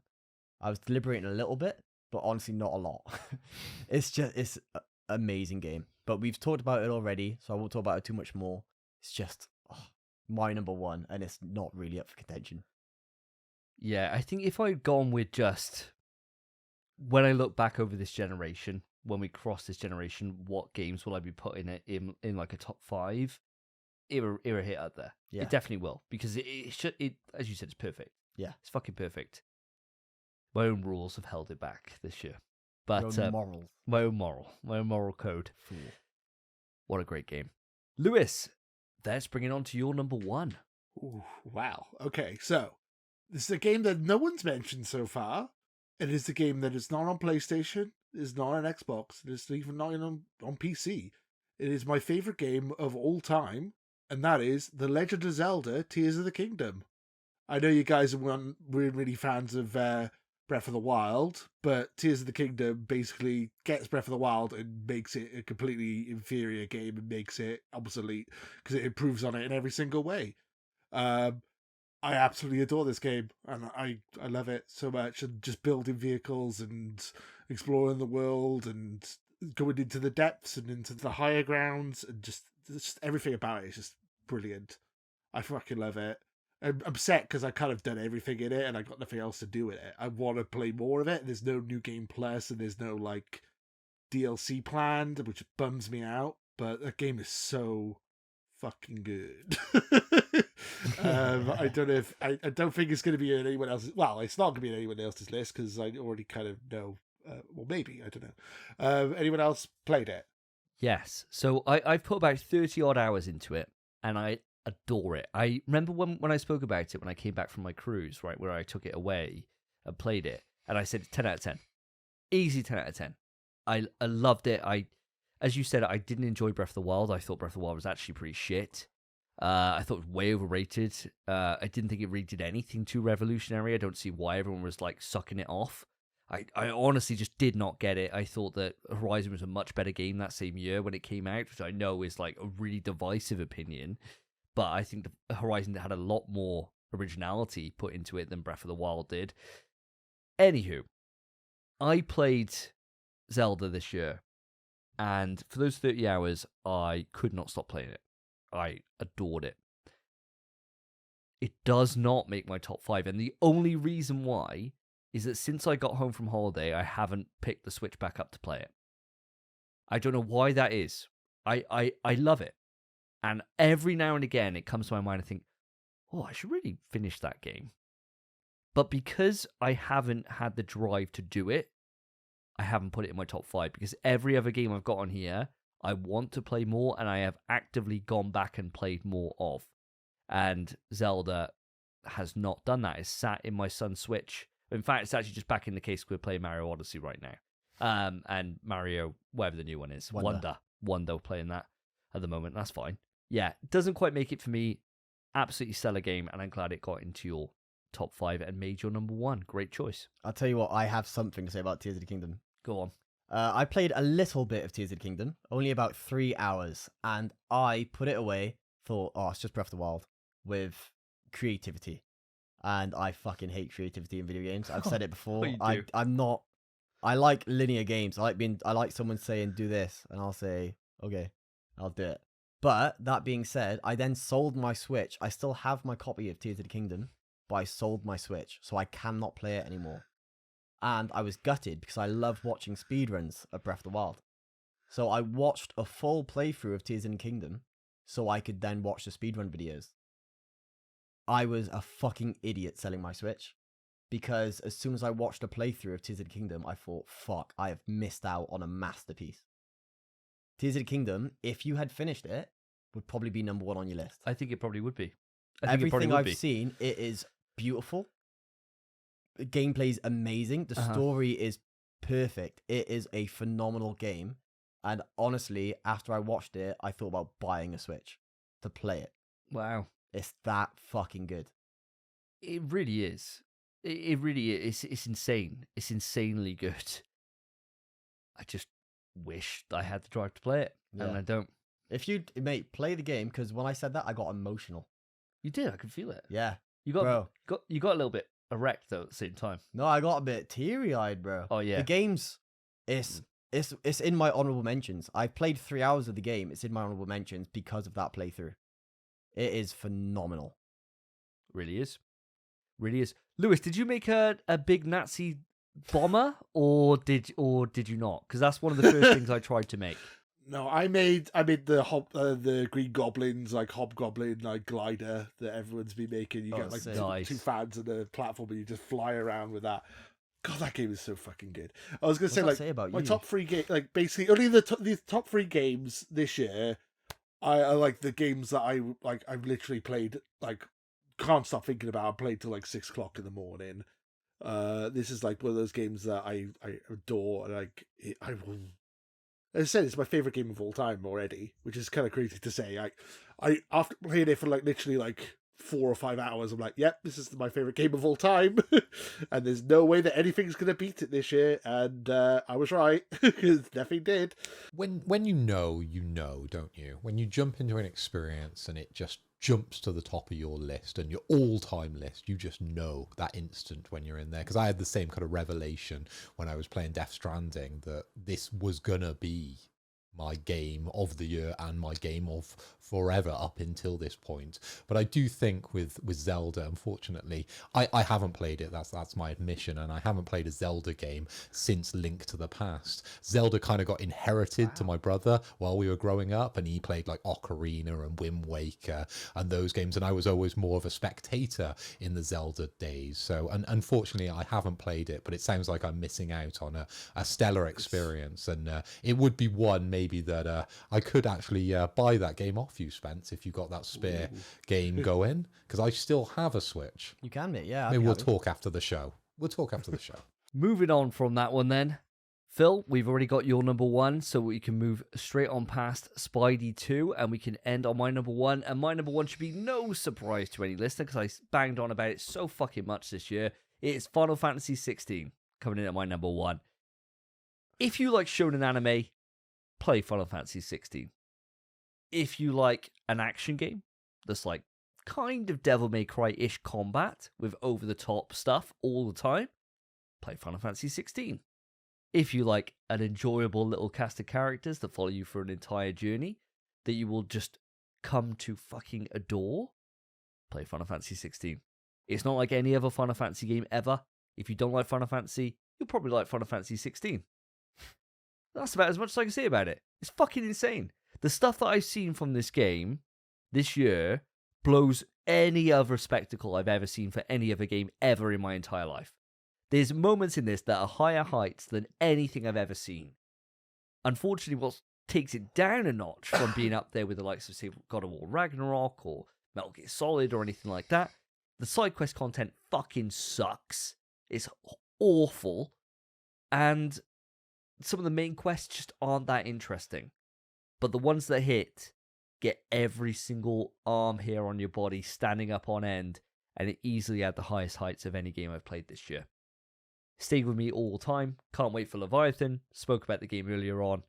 Easy my top one. No point in handing it to the rest of you guys. I know how you all feel about it. And Lewis, you got it on download now, so you can share some of that goodness with me. I will play it later. I will let you Well know what done. I think of it after I've played it. I'll let you know. Well done. And so that rounds out our top 5. So what we're going to do is now, through the power of editing, we should go away and collate the scores, and we will come back with our game of the year, as well as our final pieces before we end the show. So we have crunched the numbers, or more accurately, Mr. Philip Hoy, Daddy Phil over there, has cranked the numbers out. He's put them into the number generator, and we have our list for the best games. So the way we're going to do this is I'll go through the point values. It's coming in at last place, but still really well done to even get into this list at all. With 1 point, we got a joint with Expanse and Mini Golf VR. Coming with 2 points, Hi-Fi Rush. 3 points, we got joint scores here between We Were Here, Baldur's Gate, and Armored Core. 4 points, coming in with Starfield. 5 points, Zelda and FF16. Coming in 6 points, Spider-Man 2. 7 points, Dead Space Remake. 9 points, Street Fighter 6. And then ending and getting our game of the year, Resident Evil 4. So Capcom securing the top 2 spots of our list. No real surprises there, lads, is there? Yeah. Really Round well of done. applause. Come on, round of applause, guys. Capcom. Yes, we trust guys having a Capcom game in number 1. Who would have ever thought? Or number 1 and 2. 1 and 2. Right, We're not biased. Resident Evil 4, the game series that cannot be mentioned, steals it for another game of the year. Seems to be whenever they release a Resident Evil, seems to be up there in contention. And this year is no exception. Resident Evil 4, truly exceptional game. Really, really well done. Audience, for your top 5s of the year, let us know. Write into the email psvtrust@gmail.com. Let us know your thoughts and feelings about 2023. Love to hear from you. But that is not it, guys. We've got a couple of final things, and we're not going to spend too long on these, hopefully. But let's see what you got. HM-wise, I'm going to limit it to 2, max, and don't go for ages on these. I'm just going to whip out my top 2 HMs. I'm going to kick the way so you can see how quick we're going to go through this. 2 HMs for you. Alan Wake 2. The reason why it is not on my list in any way, shape, or form is because I'm only 6 hours into the experience. The game is fucking phenomenal. I adore it. I hate Alan Wake 1. Alan Wake 2 is seriously fucking impressive. If I played more of this game, I could see it actually maybe taking my number 1 or potentially number 2 slot. I fucking adore it. It nails it. Haven't played enough. Second, HM on this list, I'm going to give it Spider-Man 2. Yeah, fair enough. I'm going to give it Spider-Man 2. It's great. Just not quite enough to make it into my top 5. And that is my HMs. Any HMs for yourself, Spence? I've talked about 2 of them already in this list, but there was one other, and we've talked about it already, I suppose. Alan Wake 2, which, same for yourself.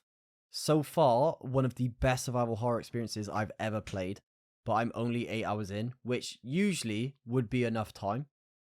But with this, it's not. I mean, it is. The way this game's going, if it keeps this up by the time I finish it, it would be my number 1. It probably would. Because it's a new experience and it's on the same level of quality as Dead Space. If not, maybe further. Because that one chapter you've just done, man, it's nuts. Alan Wake 2 would probably sweep this list if I'd actually finished the game, but I just haven't got there yet. I was really trying to get it done before this, but the time just wasn't there. I've been so busy.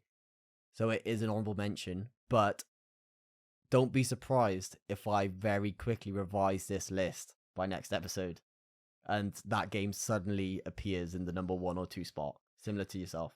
It happened with Guardians before, Yeah. where it would have made our lists and bumped off a few things, so it can happen again. We'll wait and see. 24 hours to be able to complete that game, apparently. Yeah. Long. So we'll wait and see over the coming weeks where we go from there. That's mine and Spence done. Phil, over to yourself. Any HMs?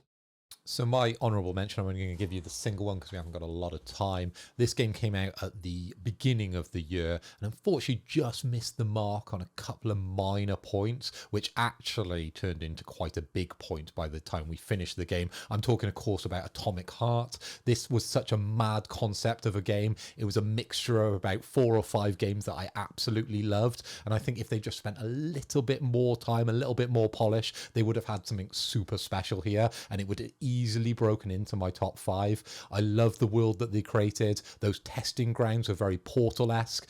Absolutely spectacular experience within that area, but it wasn't the best execution of the whole game, and boy, that ending just killed it. But to end on a positive note, they are releasing DLC. I believe they've already had one and they've got another one coming really, really soon. I believe next year. Could be worth a revisit. Really well said. Great little honorable mention there. Lewis, for yourself.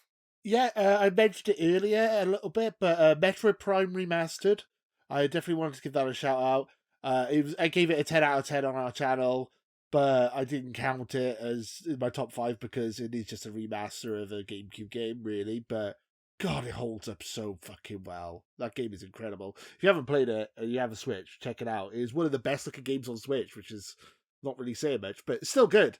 I want to give a shout out to Spider-Man 2 as well, because it is my favorite PlayStation game that I own. It's my favorite PlayStation exclusives. I really liked it. I thought it was a load of fun. It just didn't quite make my list, unfortunately, but still great game. I just wanted to say that because I think the Mary Jane hate kind of maybe made it look like I'm not a fan of it, but I actually did adore this game. Just didn't quite make my list. So there you go. There you go. That's our HMs done. So on the same line of keeping it nice and brief, unless you do want to go off, in which case we can do, but it is getting quite late. Our most anticipated game of 2024. Just one, please. Fuck it out. Just one. Yeah, I'm going to really be strict with this. I think that we can talk about so many different games here, but I want to hear your most anticipated game. I'm going to bring it over to you first. Fucker. All right. I think yours is the same, but I'm just going to go with it anyway. There's like so many games in contention for this, literally all within the first quarter of 2024. But the one I'm going to go with is the one I've been saying for the last however many months on the show, Helldivers 2. Fuck me, I cannot wait for a fucking cup of liberty with you boys. It's going to be phenomenal. I think that's the kind of game that when it releases, we will not put it down, and I am all for Will it. you actually play that with me if I get it? I'd like Yes, mate. Of course. Yeah, of course we will. The more the merrier in Helldivers. The more the merrier. Yeah, we're going to need help, mate. Lewis, what is your most anticipated game of 2024? Well, it is an Xbox game, so I'm going to try and be brief. It is Avowed. It looks fucking great. Ooh, nice. It's the people who made Fallout New Vegas making their own version of Elder Scrolls, essentially. And Obsidian is like Xbox's equivalent to like Insomniac. They never miss Obsidian. They've only made fucking quality games. And I'm going mainly off the pedigree because I haven't seen that much of it. But as I said, they essentially Fallout New Vegas, but Skyrim. I mean, I'm in. Let's go. I'm very excited for that, and that is my most anticipated game. Yeah, I'm really looking forward to seeing some more of it, and hopefully it delivers. And that's the big thing that we can all hope for with our most anticipated game. What about yourself, Mr. Hoy? Where are you going for with this? Well, it's pretty obvious where I should be going with this, but after some recent quick news, it looks like DS2 is being pushed back to 2025 because according to one of the game artists, they were working on an online portfolio and they list Death Stranding 2 as being pushed to 2025. So sad face all around if that is to be believed. And if it is, my most anticipated game changes. And that, of course, now becomes Prince of Persia, The Lost Crown. I am a massive fan of the Prince of Persia series. This game looks absolutely spectacular. It's coming out on the 15th of January. So directly after Helldivers 2, so that might be the game that I flip-flop around. It is a Ubisoft game. Now, I don't play a lot of Ubisoft games, but Prince of Persia, man. Prince of Persia. And I've got some even quick news for you with this one, because this is almost like breaking news. They have just said that they are now supporting 4K at 120 FPS on PS5 and Xbox Series X, which is quite a rarity. And that new TV that I bought this year is going to sing when I get to play Prince of Persia in January. Cannot wait, boys. And the good thing for it is that you got a whole month of that before Helldivers. Helldivers is Feb. So you got a month release, thank God. And I'm right there with you. I cannot wait for this. January 15th. It's between that and The Last of Us 2. Which one am I going to run through? And that's the issue, because they were around about the same time. So it's like, oh, it's going to kill me. But I'm thinking Prince of Persia is definitely going to be high up in that list. I've got to play it. I can't fucking wait to play it. It looks so sick. Great fucking choice. For me, I've been stuck on this. I'm going to keep it brief. My head is telling me Helldivers. But after we spoke about it last episode, it's Dragon Ball fucking Sparking Zero, boys. Oh, shit. That is my most anticipated game for 2024. I cannot fucking wait. After we spoke about it, I finished that episode. We ended it. And I was just sitting there and I was like, oh my God. Oh my God, I can't fucking wait. I can't fucking wait. Easy, my most anticipated. I'm going to pop. The second that comes through, I'm going to cry, I think. I think I'll cry. Honestly, I think I will. I think I'll have a tear go down my eyes. Can't fucking wait. Easy, most anticipated game. Helldivers, very fucking close. Yeah. Very close. Both going to be sick year. 2024 is going to be absolutely amazing. Super, super hyped. But this podcast is all about punching down on the little people. The games and the people that we fucking hate, we don't take any stops. We stomp the mud hole into them. And this is where we're going to end our show on a negative note. What is the worst game that you played in 2023? Let's put some fucking dirt in their eyes. What is the worst? Spence, gonna pass it over to you.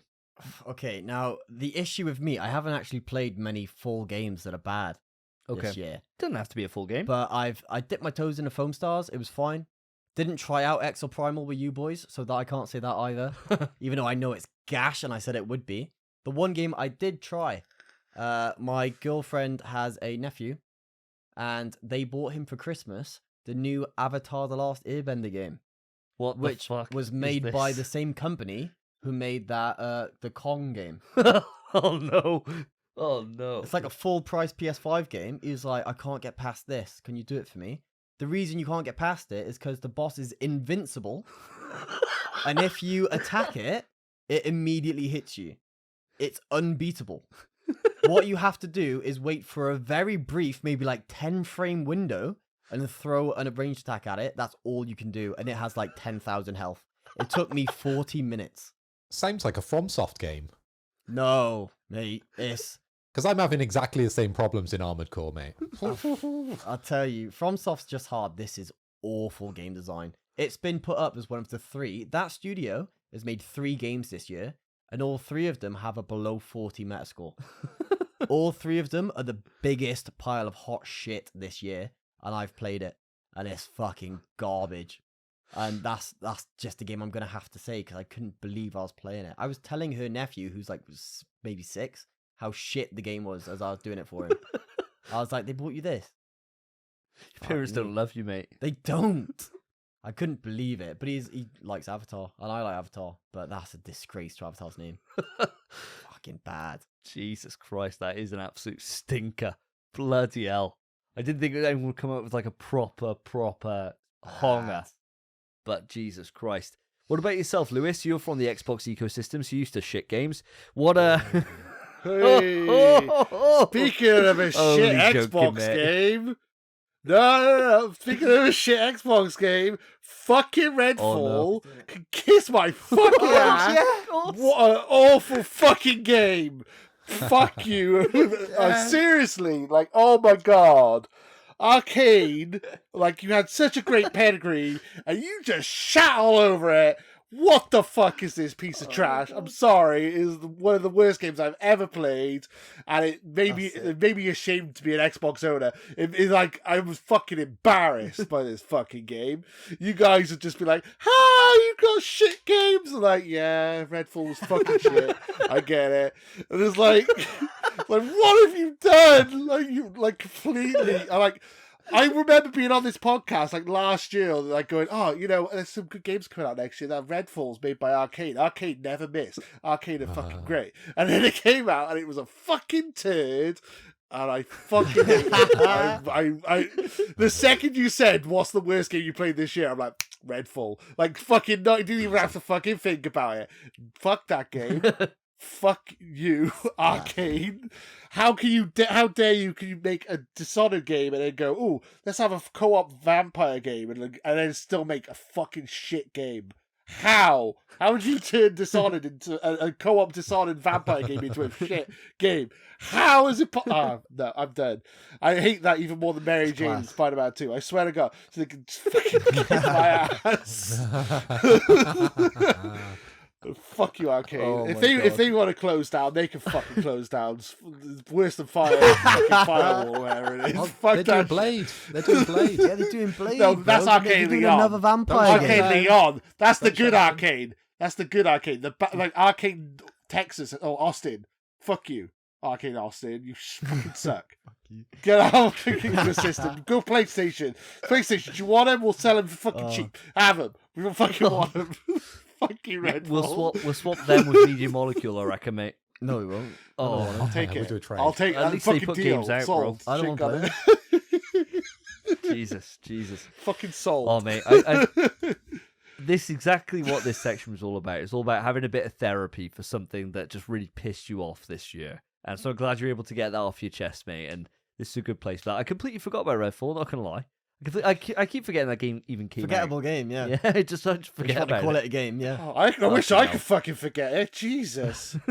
Play-Doh ass cutscenes. Fucking no game. I've had people coming out on the network I've not spoken to in months or years. I had a friend who I haven't spoken to in years. He was a PlayStation fan. It's like, Redfall shit, mate. I'm like, I haven't even fucking spoke to you in years. What the fuck are you messaging me about Redfall, you asshole? Came out just as shit. What the fuck? Oh, man. Oh, man. yeah. And it was like, after Forspoken came out, we're like, oh, Forspoken's probably the worst game that's coming out this year. And then Redfall somehow fucking beat it. How the fuck? Shit, like, no. seriously. It's Forspoken this year. Oh, that my might be God. the worst. But yeah, but yeah, I'm done ranting. I had to. Yeah. Oh, mate.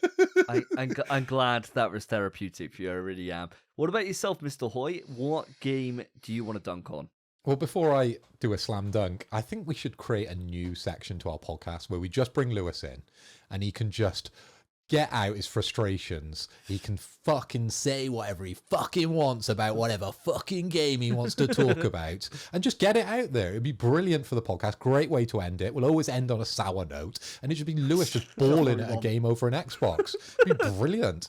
I absolutely love that, Lewis. Thank you very what much. grinds It's my an honour to gears? be around you and see that live. See that happening live. Incredible stuff. You're having a mental But for fucking me, breakdown. my dunk, Spencer, I am going to do it for you. I'm going to reach up high. I'm going to come down low. And then I'm going to slam dunk it on Exo Primal because, my God, the time we spent with that, and we tried. We honestly tried with this game. We thought, oh, yeah, we'll jump in. We'll have a bit of a slug through this game, didn't we, Davey? And we thought, you know what, we'll go back to Spencer. We'll tell him a little porky pie that this game is the best thing since sliced bread. No, you saw straight through those lies because this was a steaming pile of turds. This was absolutely pointless game, wasn't it, really? Like, it was just a mad concept that didn't really gel together. It was kind of like, let's kind of copy Overwatch but put dinosaurs from the sky and I don't know what was happening. And ultimately the balancing when we played it, of course, really early on, I think we jumped in with the beta, didn't we, David? Yeah, we did, yeah. It was all over the place. We found one character who was just completely overpowered. You just press one button and press forward and you just completed it and you rank top. And yeah, there was just no real thought into it. But I hope it has improved. I really do, but I'm not going back. It's already scarred me too much. I wanted to mention that one of my favourite moments in Xbox and Box history was when I showed Davey the Fantasy Critic League, and he was like, "You gave us Exo fucking Primal," and you just fucking lost your mind because I put Exo Primal in your fantasy team. I was like, it just always, and it just cracks me up every time I fucking watch it. You're so pissed off. But hey, I had Redfall, so whatever. Oh, I tell you, Exo Primal, Phil, you are right. It was absolutely just abysmal. It was just, it just does not deserve to exist. And it just shows that we can't say, and the worst thing about it, what really fucks me off with Exo Primal, is that we can't say Capcom don't miss. Oh, they miss. Because everyone, we always got a caveat with, other than Exo Primal. Yeah. Like, we've got to caveat it every single time, because it's just such a steaming pot of just total shit. It's so bad. No, they got to get it out their system. They did it with RE6, and now they've done it again with Exo Primal, and now the next few games, bangers. I hope so. And then eventually, when that space game, I always forget what it's called, comes out, Pragmata, if that comes out 4 games down the line, it's going to be bad. If it comes out 3 games down the line, it'll be great. That's the thing. It's like every 6th game, it's a pile of wank. So we just got to hope it comes out at the right time. We're gonna have to really start digging into the past history and seeing their uploads. Yeah. And then you could be like, oh god, okay, is there a pattern here? You know, for every RE1 you get an RE6, you know, and it continues to build like that. Do you know what? It's terrible. It's terrible. It's fucking awful. And I was having it close to my worst game of 2023. I gotta give it to Firewall. I gotta give it to Firewall. At least Exo Primal fucking works. At least it works. At least it's getting content. At least the studio's still alive, right? I recently did a video on, I think it was the state of like Capcom's multiplayer, right? And I looked at the numbers. There's like a few hundred people still playing. I think it's like 200 people. Oh, it's big. Still playing Exo Primal, right? Well done. There's not that playing fucking Firewall. I'll tell you what, we went back to Firewall though, and it was decent. It worked. But yeah, it worked. Have we gone back? No, obviously not. I would rather go back to Exo Primal than I would for this. Because at least for Exo Primal, it's mindless, right? And it works. That's fair. And I know that, I can get a Mecha fucking Chun-Li or Mecha Ryu mech that I can get in and out of. Nice. I'm never going back to Firewall Ultra. Ever in my life. Never. It's never getting... If I could hide the fact I purchased it, I would. You can hide it off your trophy list. Or not your trophy list. You can hide it off your game library. Oh, if I could just somehow go in and Men in Black that entire experience out of my body, I would fucking do it. That game is abysmal. And it's so bad the studio are shut down. That's true. It's also, we did shit on it earlier. There's one thing you forgot to say earlier, which we've talked about in the past. If you aim at someone, it misses. If you aim, the bullet goes to the right. The aim doesn't work. It's a shooting game. You can't reload your guns, and the aim doesn't work. Yeah, you put the gun up, so you hold it. You have to press a button to hold it in a specific way, other than you just holding it in a specific way. And then when you aim it to your eye, it starts tilting. Do you remember I said on the show, when I booted it up, I want to shoot myself, but I missed. To be fair, you're right, mate. It's an awful fucking game. Fuck me. I didn't see it coming as well. I forgot. I keep forgetting about it. Oh, it's so bad. It's so bad. It's fucking awful. I'd rather play Redfall than it, mate. Honest to God. Oh, I don't know about that, man. And I was going to say, it could be worse because they're literally fucking supporting Redfall for like the next 5 years. Just let it fucking die. Fucking hell. I wish it was dead. Fucking hell, just let it go. You started him again. Why are you trying to fix it? I'd rather be in fire. I'd rather the company fucking close down. Jeez. Oh, man. Well, I think with that sour note ending, which is always the best way to end a podcast all about Game of the Year, I think it's time for us to end this show. It's been an absolute pleasure to be with you all. I loved hearing your lists. It's been an amazing year we've had for the podcast. I just want to thank everybody for all the support that we've had. And I love hearing out, from you guys every 2 weeks when I reach out on Twitter and say, post your questions, get new people come in and answer. So just remember to go on and if you want to take control of the show, if you want to have something to say, right into the email, pswetrust@gmail.com, or reach out to us on any of the socials, which are all in the episode descriptions. I've been Davey. I've been Phil. I've been Spencer. And I'm also here. Lewis, it's always a pleasure to podcast with you. If you want to support Lewis, then the links will be in the description of the show. Go on in there, check them out. And of course, listen to our sister show over on X Marks the Box for all your Xbox gaming news. And you do see myself and Phil pop up in there occasionally as well, which is always a good little time. It's been a pleasure, guys. On to episode 83 next week. We're doing a double feature. So we will see you back here in a week's time. Thank you ever so much. Take care of yourselves. Take care of each other. See ya. Peace. In PS We Trust is hosted by Davey, Phil, and Spencer. You can write into the show via our email, pswetrust@gmail.com. Our Twitter is @InPSWeTrust. To find each of us online, follow our Twitters, @SSJDavey, @PhilipHoy, @SpenPie_. Thank you for listening. Take care of yourselves. Take care of each other. See ya.